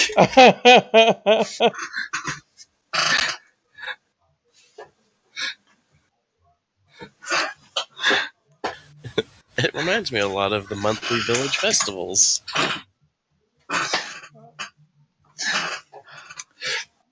Oh, It so reminds me of that's what the druids do every year. Yeah, because I imagine shortly afterwards there's a lot more druids. Wait, aren't you a druid? No, I'm not a druid.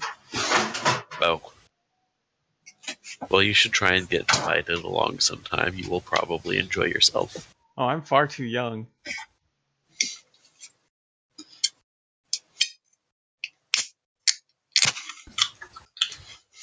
Yeah, but that will change over time. Wait. Malgarian? Did you just explain the facts of life to a child? They're an elf. They're all children. They just get older. Fair enough. I mean, you should definitely tell them when they're young, so that you don't, end up with mistakes. Like elves.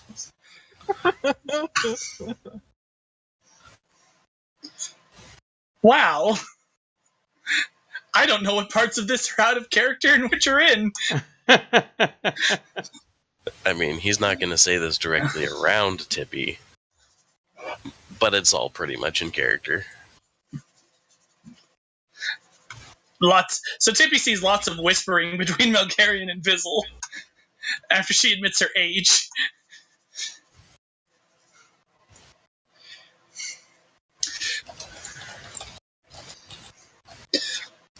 And the ascent is complete. 4 hours have passed. You now stand in front of yet more stairs. Raise your hand if you didn't see this coming. There is, behind you, at the landing, there's a massive black door inlaid with gold. Racist. And at least 3 separate locks.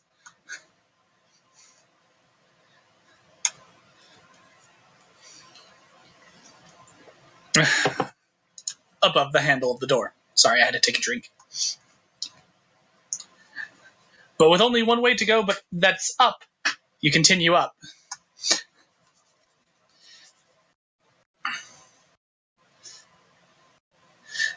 Eventually reach the laboratory. So there's like a hidden room in the tower stairs? What's that? There's like a hidden room in the tower stairs? No, you bypassed coming through it from the other side. You're on the other side of the door. Okay. That probably leads to the hallway or whatever else connects to the tower stairs. Okay. Kind of weird that the chapel would be locked. I'll explain that in a minute. I'll explain all the ways that you could have gone. It's okay. So, you send up into the laboratory. Before you is literally an abattoir of experimentation and horror. Upon many tables lay many devices. Hanging from hooks are people of all races, all species, all planeswalkers.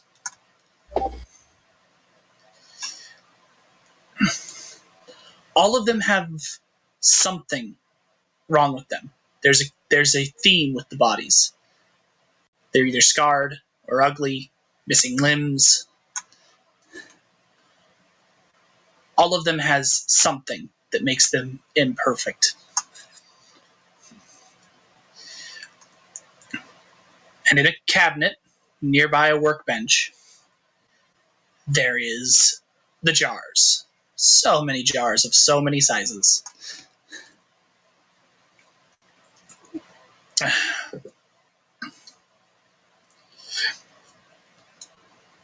There's other things as well. Giant magic circle on the floor. Numerous books, all of them simply massive, the size of a house. There's piles and clutter of paper everywhere. Hey, can the book absorb knowledge from other books by touching said books, or does it just work with people? It's other books. We did this early in the adventure. Did we? Oh, great! Someone touch all those books with the book.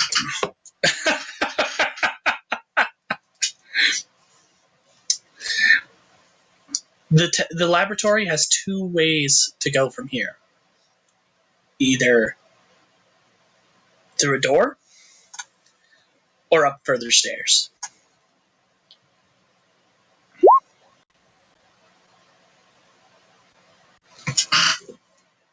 First thing is we get all that knowledge so we can ask the book how to fix them.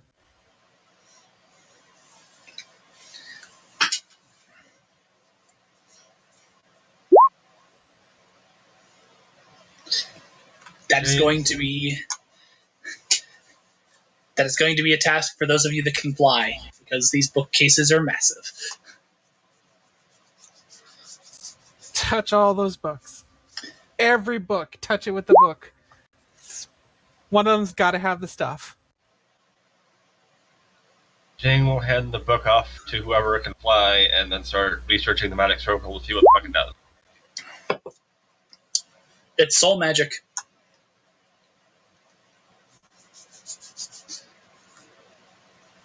Alright. Not when it's absorbing things.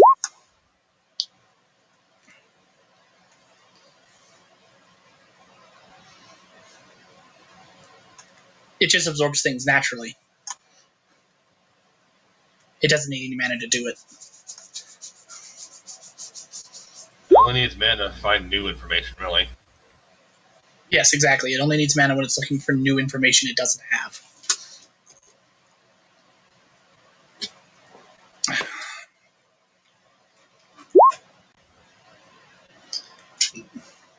So, you have the Blue Dragon Lord take the book.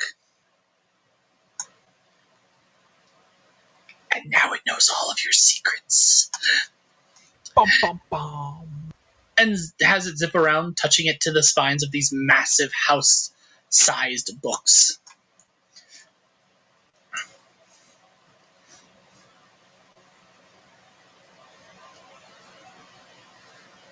Now, highlight all that information and drop the font size down by about 300. This will take some time, you realize.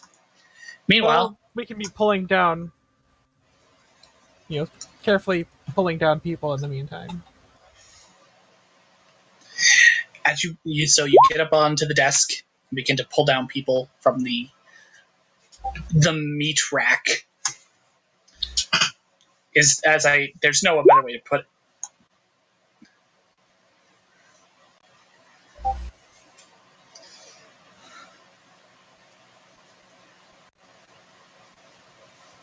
How many of these jars are there? As you count them, as you get them all, 300.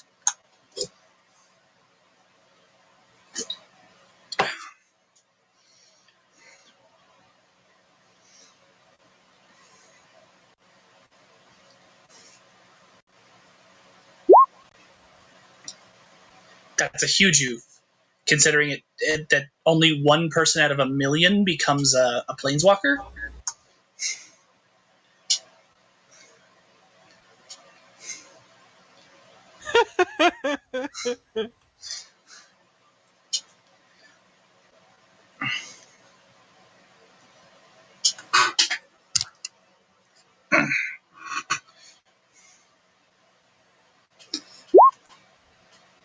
So that's about 30 planeswalkers per planet.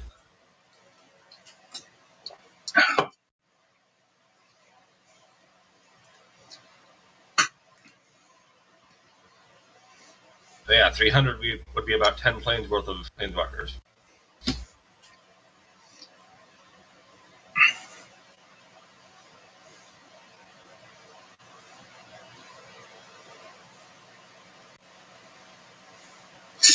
As you take down the bodies, each of them are fitted with a metal band around their neck that glows with arcane runes. When it's removed, the people wake up.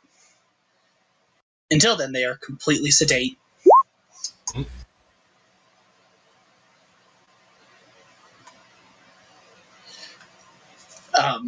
And almost in like a comatose catatonic state. Like they're completely suppressed.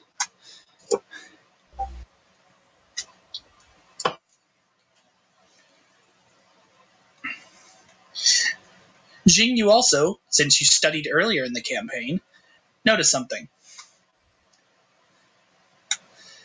A lot of the equipment on the desk that these people were hung over are slightly enlarged versions of that blood pump from Alkaba. It has slightly different fittings and it's attached to like what can only be called as a steel medical table, but it's very similar. And that device was used to create the white ghouls, right? Mm-hmm. Ghouls. All right. Either the blood machine was retrofit to pull out souls, or the soul sucking machine was retrofit to pull out blood. It's not quite clear which. Given that one of those actions seems a little bit easier to do than the others, I think that we can probably infer. Probably.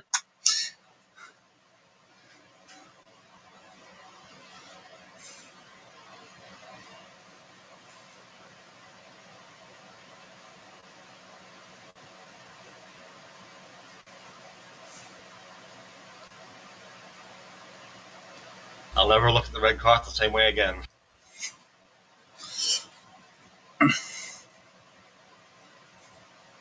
You also might want to get some people in and check the disposal room. There might be salvageable So, people. here's a funny question. Can the device be made to work in reverse? Well, that would probably you'd probably have the answer to that in an hour or two once the book comes back.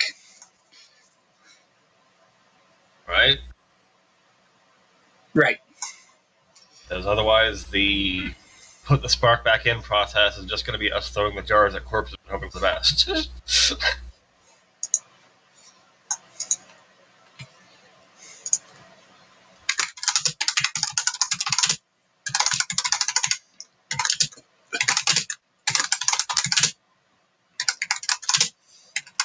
Should I zip down to the disposal center and bring back as many bodies as I can?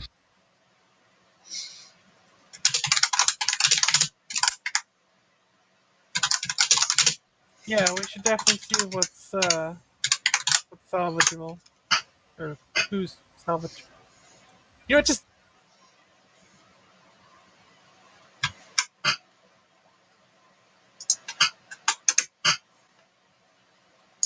Yeah, what Malgarian said. Take those dragons. Would I be able to teleport one of those?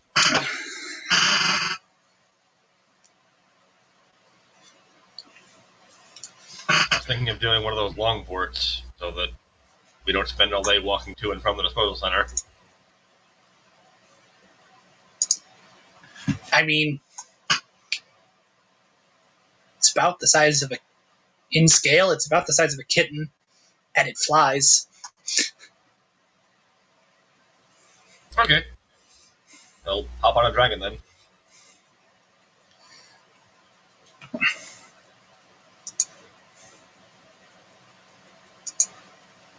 And hit it with the biggest haste you can manage.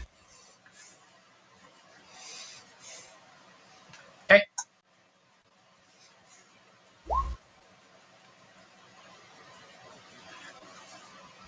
Probably bringing the dragons to carry stuff.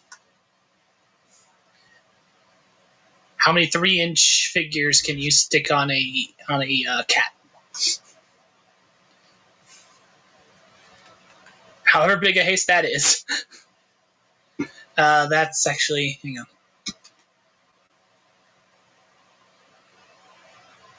Four? Let's try that again.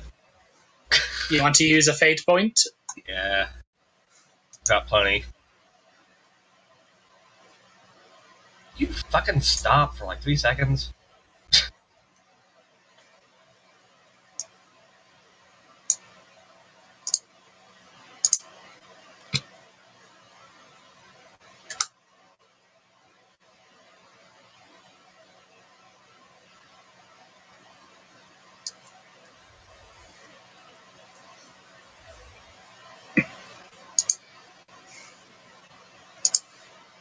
That's fine. Boop, boop. So,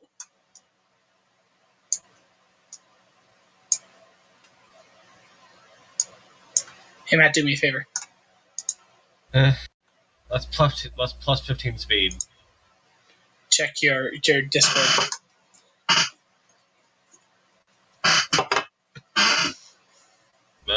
What? Nothing. I just needed some input from Matt privately.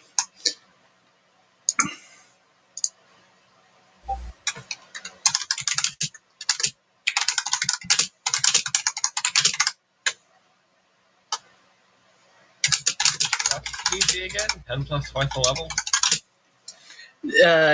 10 plus 2.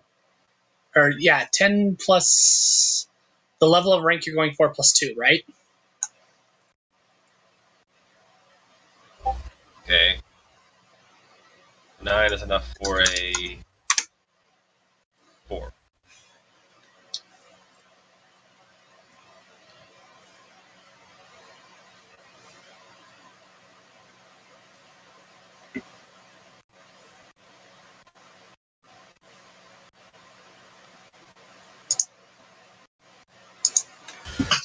No, Okay. Anyway, 15 plus whatever it was already capable of is fine.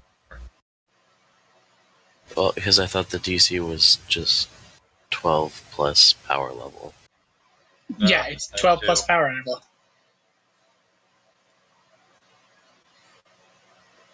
That's essentially what it breaks down to. In the book, it says 10 plus the rank of the power you're going for plus 2. But essentially, that's the same thing. Yeah, I just thought I had heard somebody say twice the level. Well, it says here 10 plus 2 times power level. Yeah, I thought you had said twice the power level, and I was like, wait, are my ears that jacked up? Or, yeah, never mind, you're good. Carry on. Don't worry about it. So, yes, you begin to move bodies into this thing, and you have jars. So,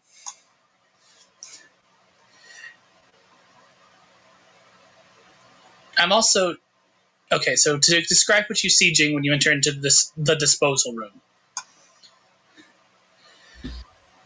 The casual disregard shown in the laboratory extends here. These bodies are just discarded like trash. Yeah. And you can already tell there's not 300 here. Maybe about half that. In the far corner of the room, merrily burning is a furnace. But otherwise, the room is blank and featureless.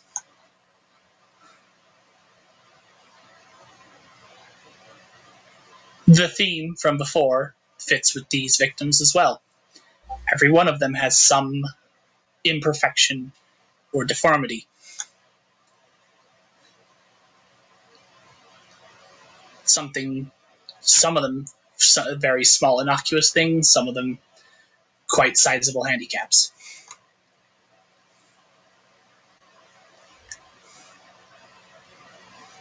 And there is no discrimination as to what species they are.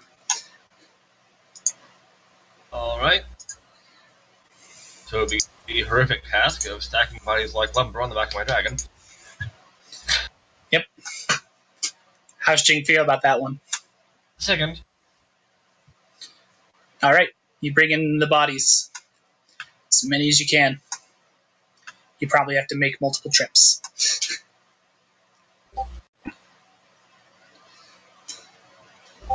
start with the most viable. And my way down. Okay. Looking slightly sicker each time.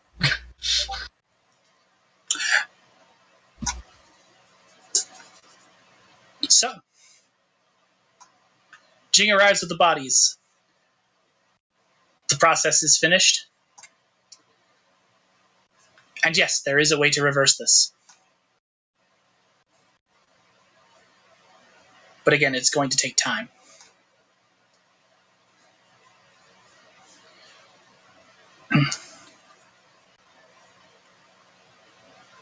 You're going to have to... It's going to be a matter of identifying whose spark belongs to who.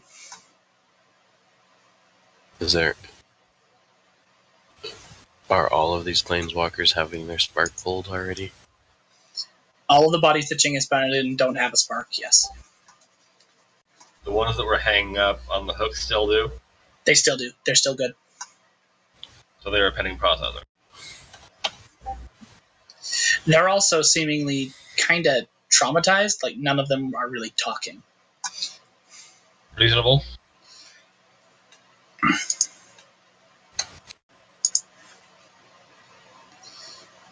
It's okay. When we're done, I'll take them home with me.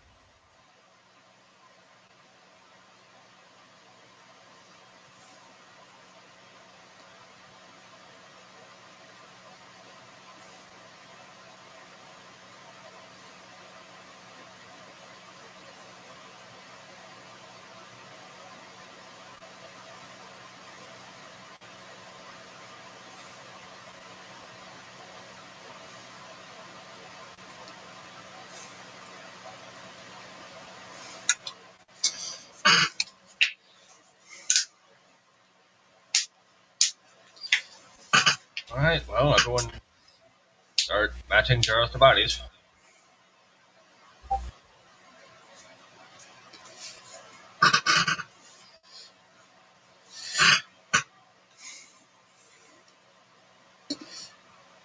Yelp is also looking after the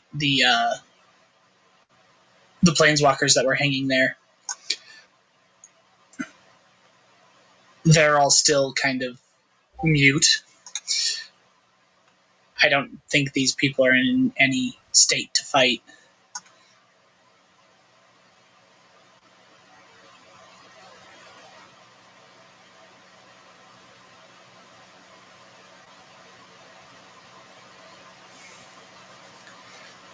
But yes, Loretto says I can.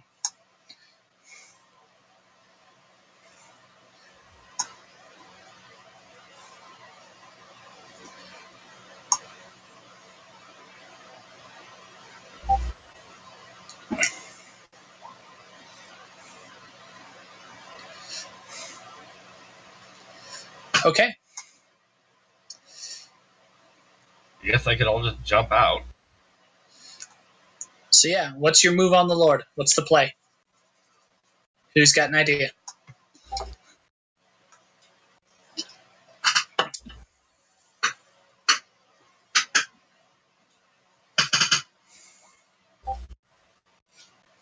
I see Matt loves the Bardic Knock spell.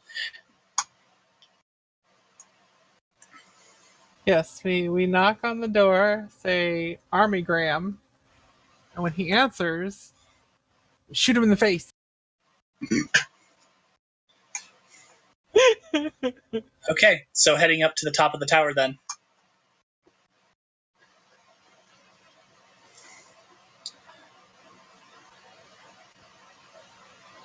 Right, we're gonna, yeah.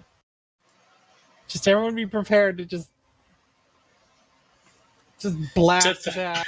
to throw strength checks and everything. Okay, so let me get into narrative mode again for a moment.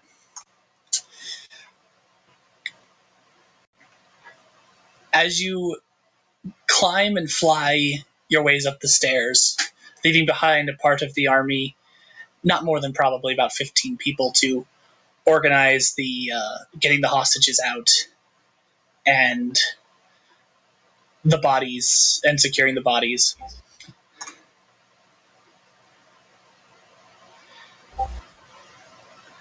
I'm waiting for Matt to type.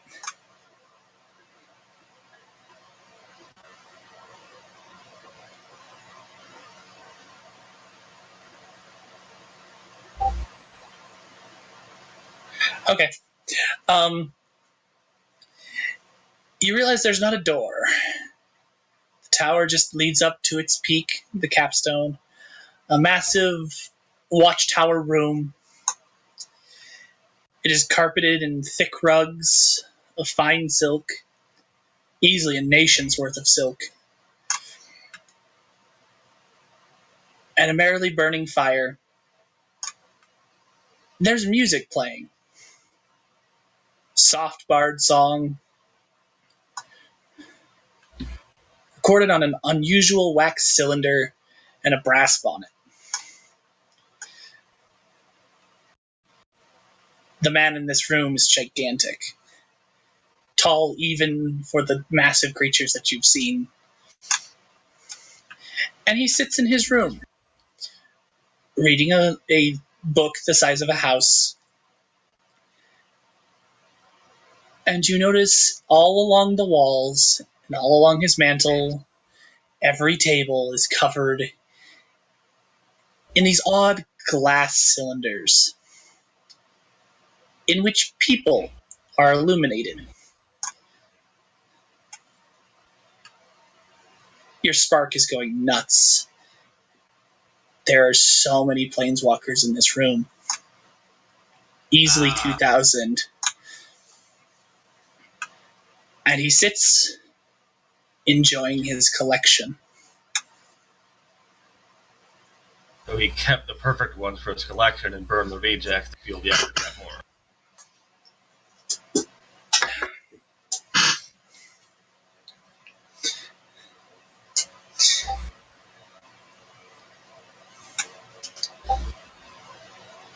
And like many of the Titans, you seem almost beneath his notice. For the moment. I'm gonna fly directly up his nose and fire off the biggest fireball I can manage.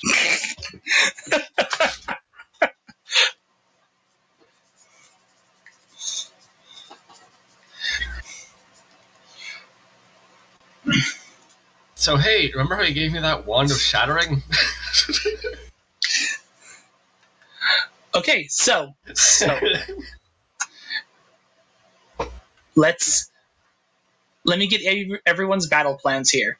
Fizzle wants to go immediately for up his nose. Matt's coordinating the dragon flights. Up Jing, the what are nose you is doing? close to his brain pan. Yep. What is Jing doing? I'm just gonna sweep the wand of shatter across the collection as rapidly as it'll break with jars.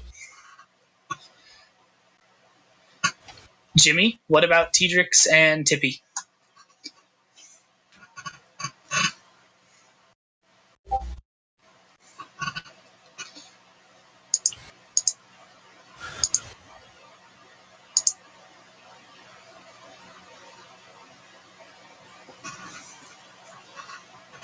Jimmy, you still awake?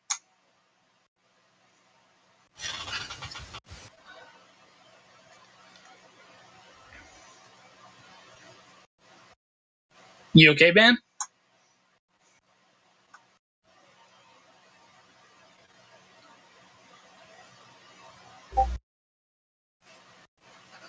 Guys, I think we killed Jimmy.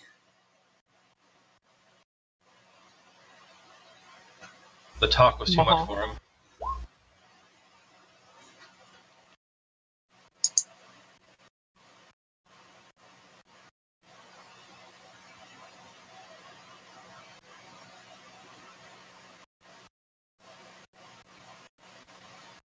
I will send him a call.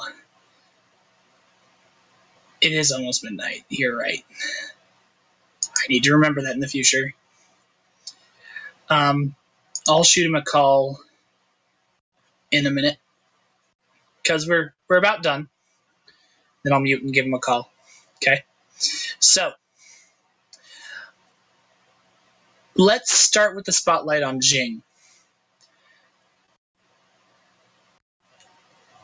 You sweep the rod of shattering across his collection, and the bottles begin to break. Their enchantments going out with flashes of blue and white and black mana. As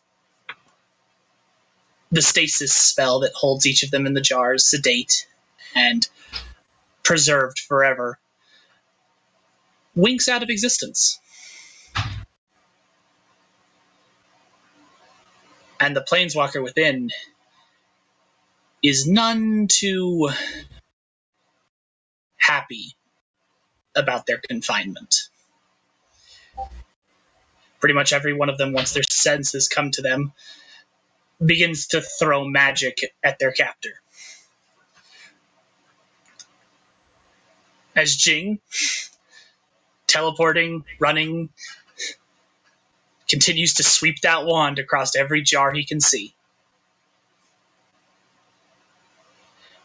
Meanwhile, the armies charge. The various forces swarming this man like a stream of ants. Dragons flying into his face as he blusters, begins to try and summon his own magic. But let's face it, at a certain point, even at 3 inches tall, a quantity becomes a quality all of its own.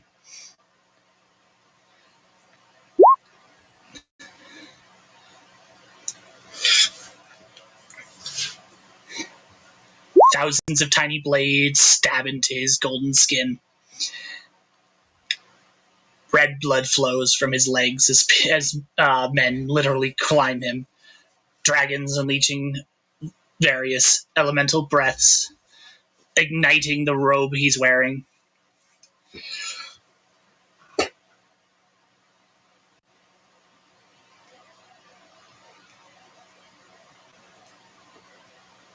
And Fizzle, oh Fizzle,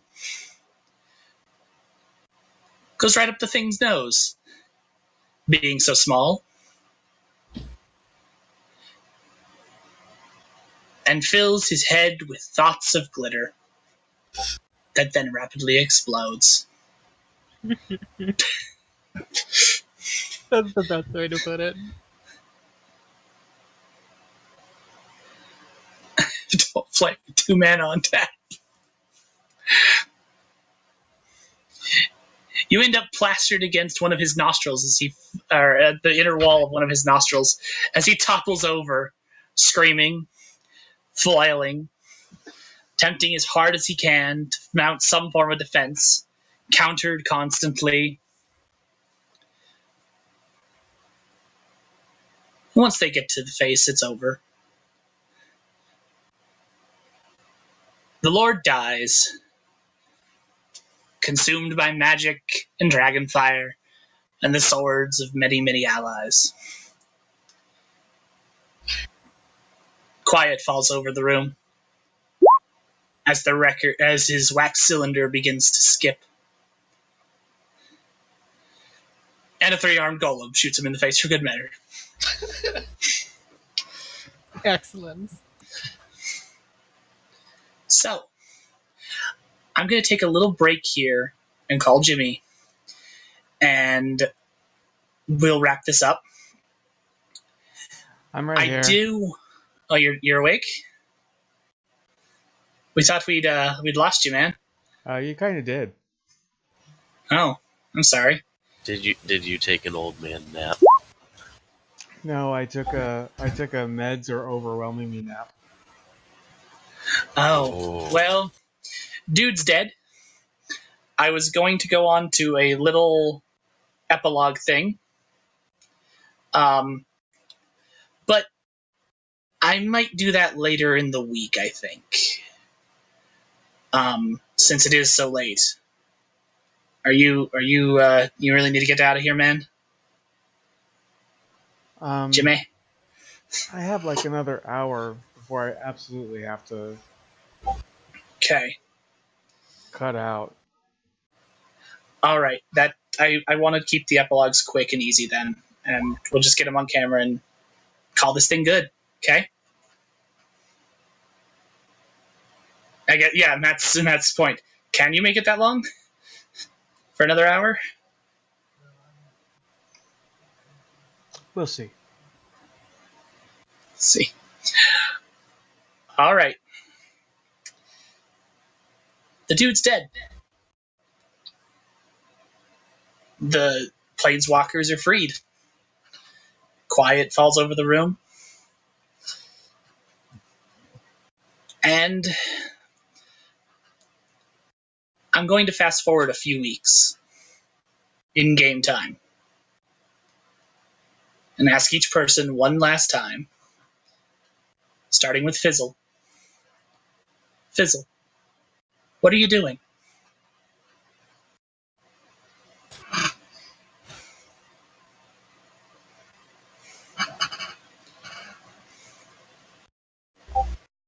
Welcome back, Matt.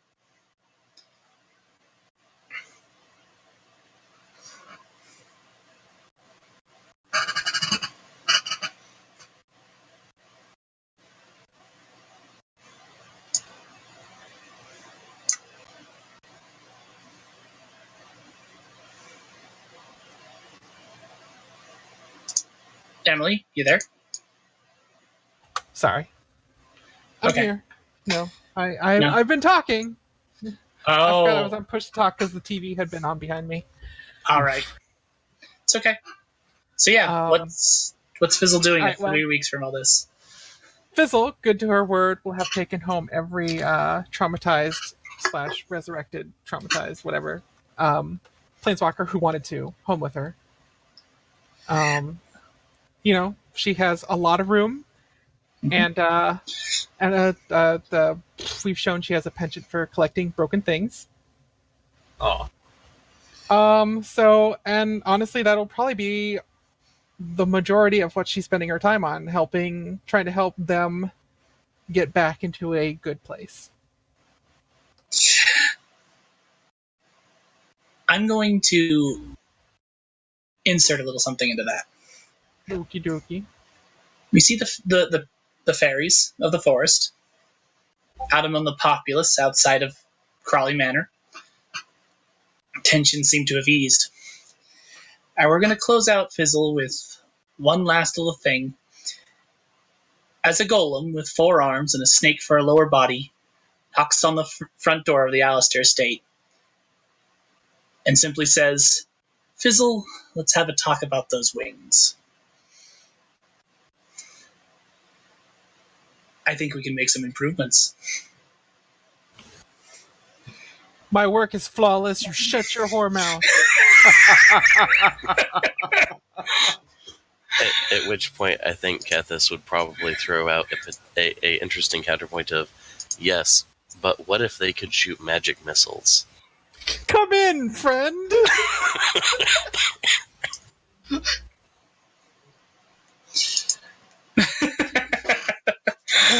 they're still killing her, but now they shoot magic missiles. Right. Teedrix, it has been 3 months since you led this army into killing this Titan and freeing all Planeswalkers. What are you doing? I think he went back to Jarhadan to make sure that things go smoothly towards peace.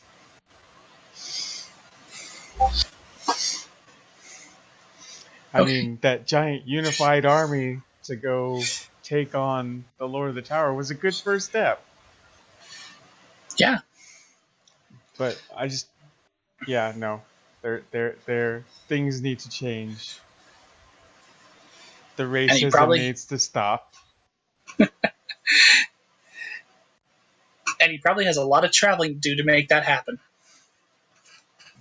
Oh yeah. So Gladius, what does Jing do?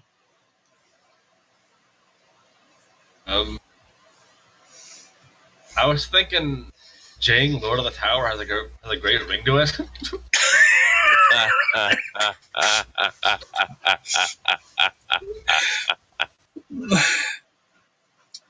Okay. But in seriousness, there's a lot of knowledge collected here, and science, as an institution, has a bit of a debt to pay. So he's going to try to kind of take over the Lord's library and try to put it to better use than what it's been used for.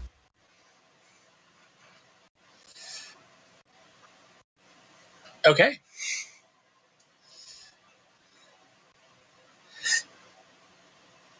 Matt, are you good to talk, or do we want to do Mulgarian's epilogue once you're recovered?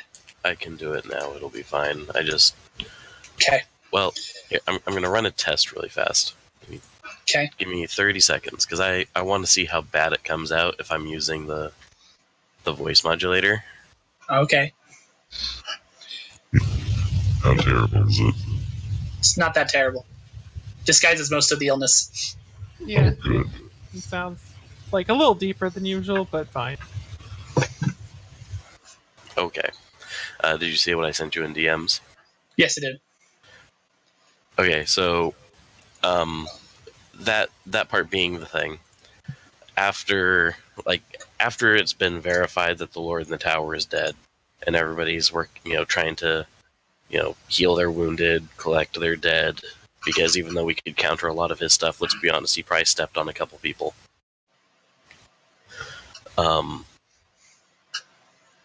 Eventually, everybody's getting together to have that whole debriefing talk or whatever at the end of this week from hell. Mm-hmm. And Kethis kind of out of nowhere. Oh man, I can't remember which one I was using for Kethis. I think. Was it this one? Yes, it was that one. Okay. Kethis out of nowhere just says, That codex now houses the twisted results of my research. And I do not believe that codex is safe to be allowed going through the planes in the universe. And so I would like to request that the riddle shapes put it under protective custody. At which point, Bulgarian just kind of shakes his head and starts up with, see if I can try and wax poetic enough for this for a second.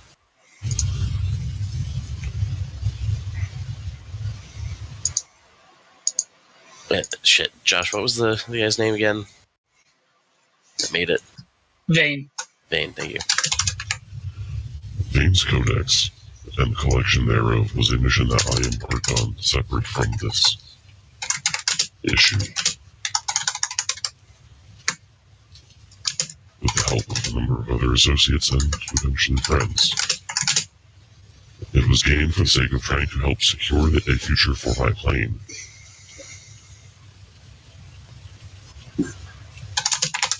And regardless of your work being put into it now, I will not be pleased being denied this much of an asset to the future of my people.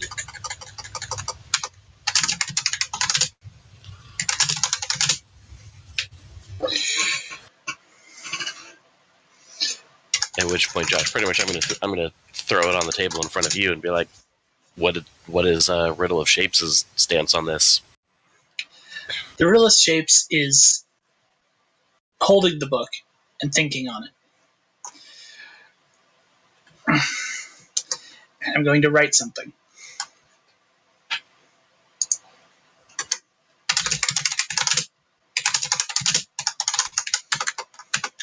Yeah, I guess Jing will just kind of breathe fire in the background then.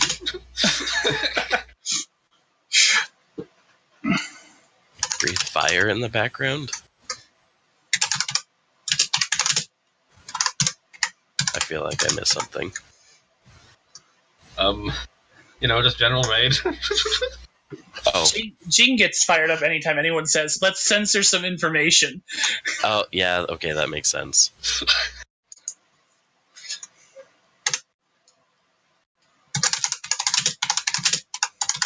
I'll take it and put it in the basement. With that man living in the wall. What man? I don't know what you're talking about. But anyway, so for those of you keeping score at home who may or may not have, if you're watching this and you haven't been paying attention, first of all, shame on you.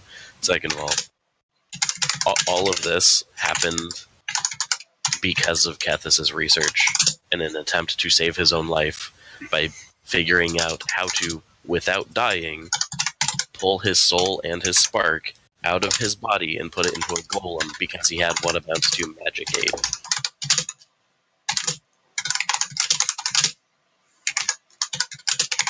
And then the vampires that we keep talking about stole it at the behest of the Lord in the Tower, stole his research, and they've been dicking with it, and that's why the whole, all the people have been getting tortured.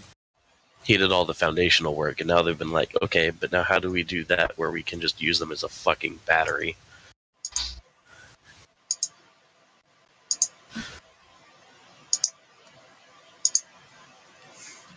By the way, where are you typing this? I'll switch to it in a minute. Sorry. Okay.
And with that last line written in the book, a series of pages fall out of it.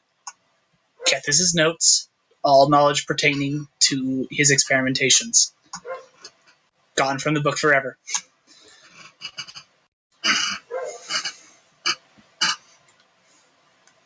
Was I don't think I thought it didn't have a personality. Why is it demanding to be acknowledged? Demanding to be acknowledged. Maybe that's a mystery for season 3. Oh, okay. I don't see the thing you're talking about. Refresh roll 20. Jeez, how long has that been blacked out?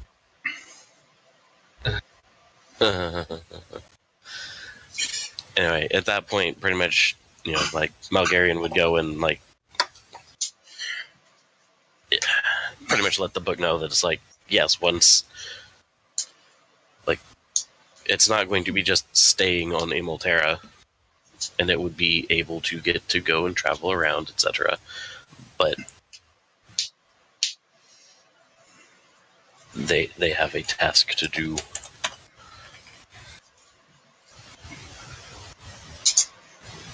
But at the point of the information about Kethis' research just dropping out of it, Kethis is just kind of like, oh, well, okay then.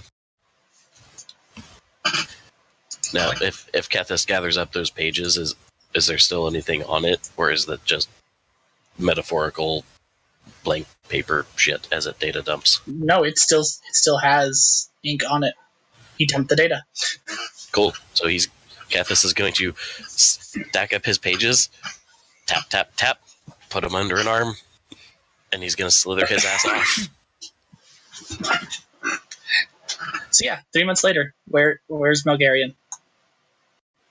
Malgarian is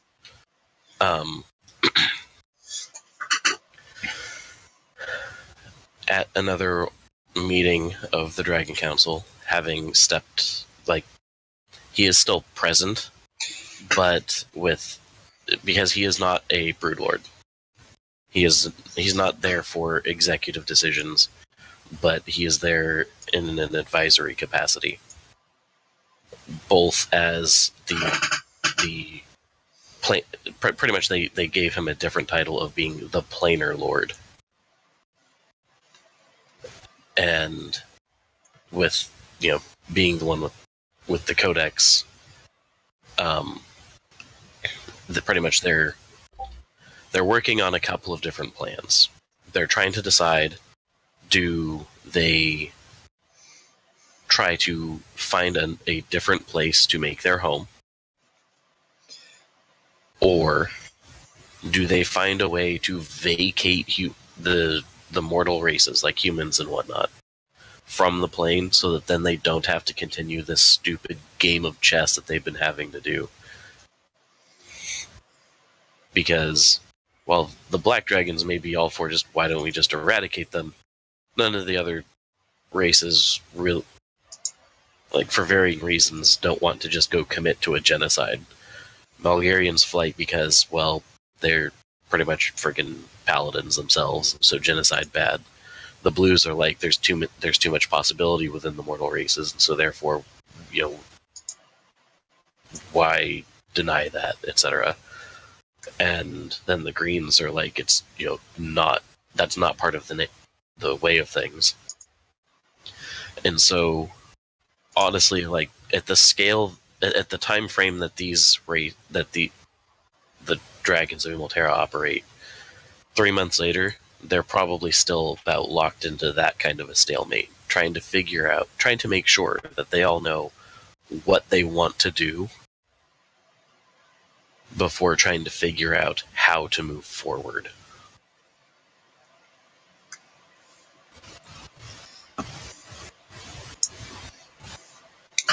Okay. So, does that stalemate ever break? Eventually, but I don't know how far we want to jump ahead in years before get with the possibility of season 3. Okay. So, As far as Kethis' thing, his is pretty straightforward. He's just going to go back to his home plane, and since he doesn't have to breathe, he's going to hide underwater and just keep building a bunch of golems, and he's going to start trying to clean house on these vampire houses, because he's kind of sick of their shit. Okay. Is there anything for Tippy?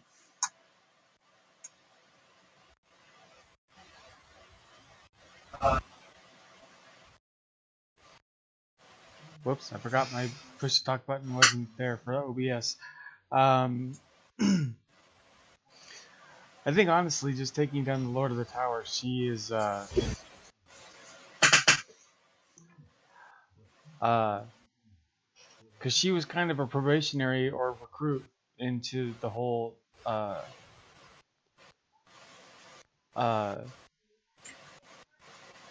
interplanar law and order group, right? Yeah, she was kind of a fresh recruit to Riddle's troubleshooters, is what I've been calling them. So I think she's just trying to just continue on being a good member of the group.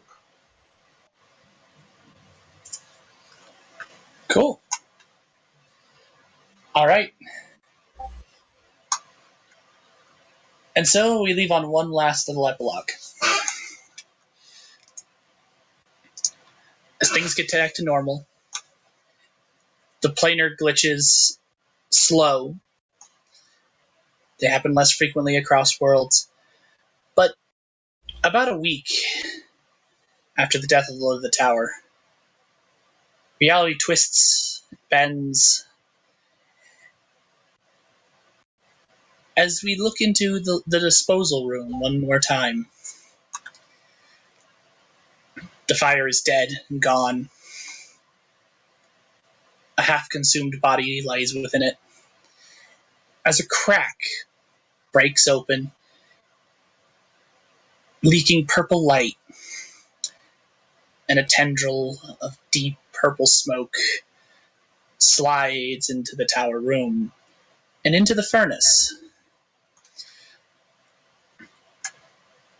into the charred nostrils and mouth of the corpse within, as it takes a deep, rattling breath and crawls out of the furnace, its skin healing and growing back, regenerating, around a large crystal stone lodged in its chest, which goes from a white diamond to a purple diamond. His clothing reforms around him, and the familiar mask of the assassin that attacked the party, the gem hunter, comes into view again. Purple light shining behind his mask. He takes another deep, rattling breath, coughing ash out from behind his mask. And then we fade to black.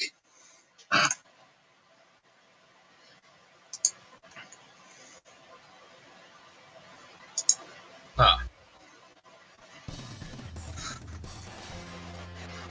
So we got a little temperance packet.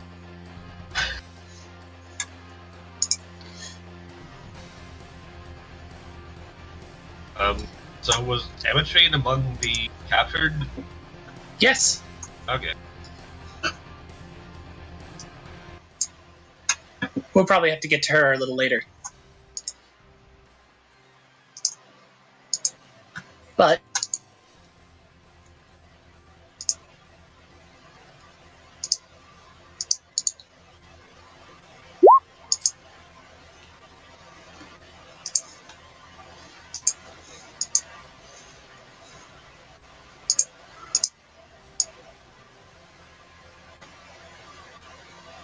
oh, come now.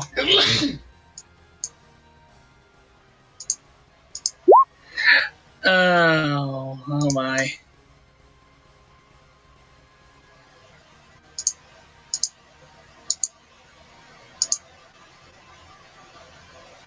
There we go.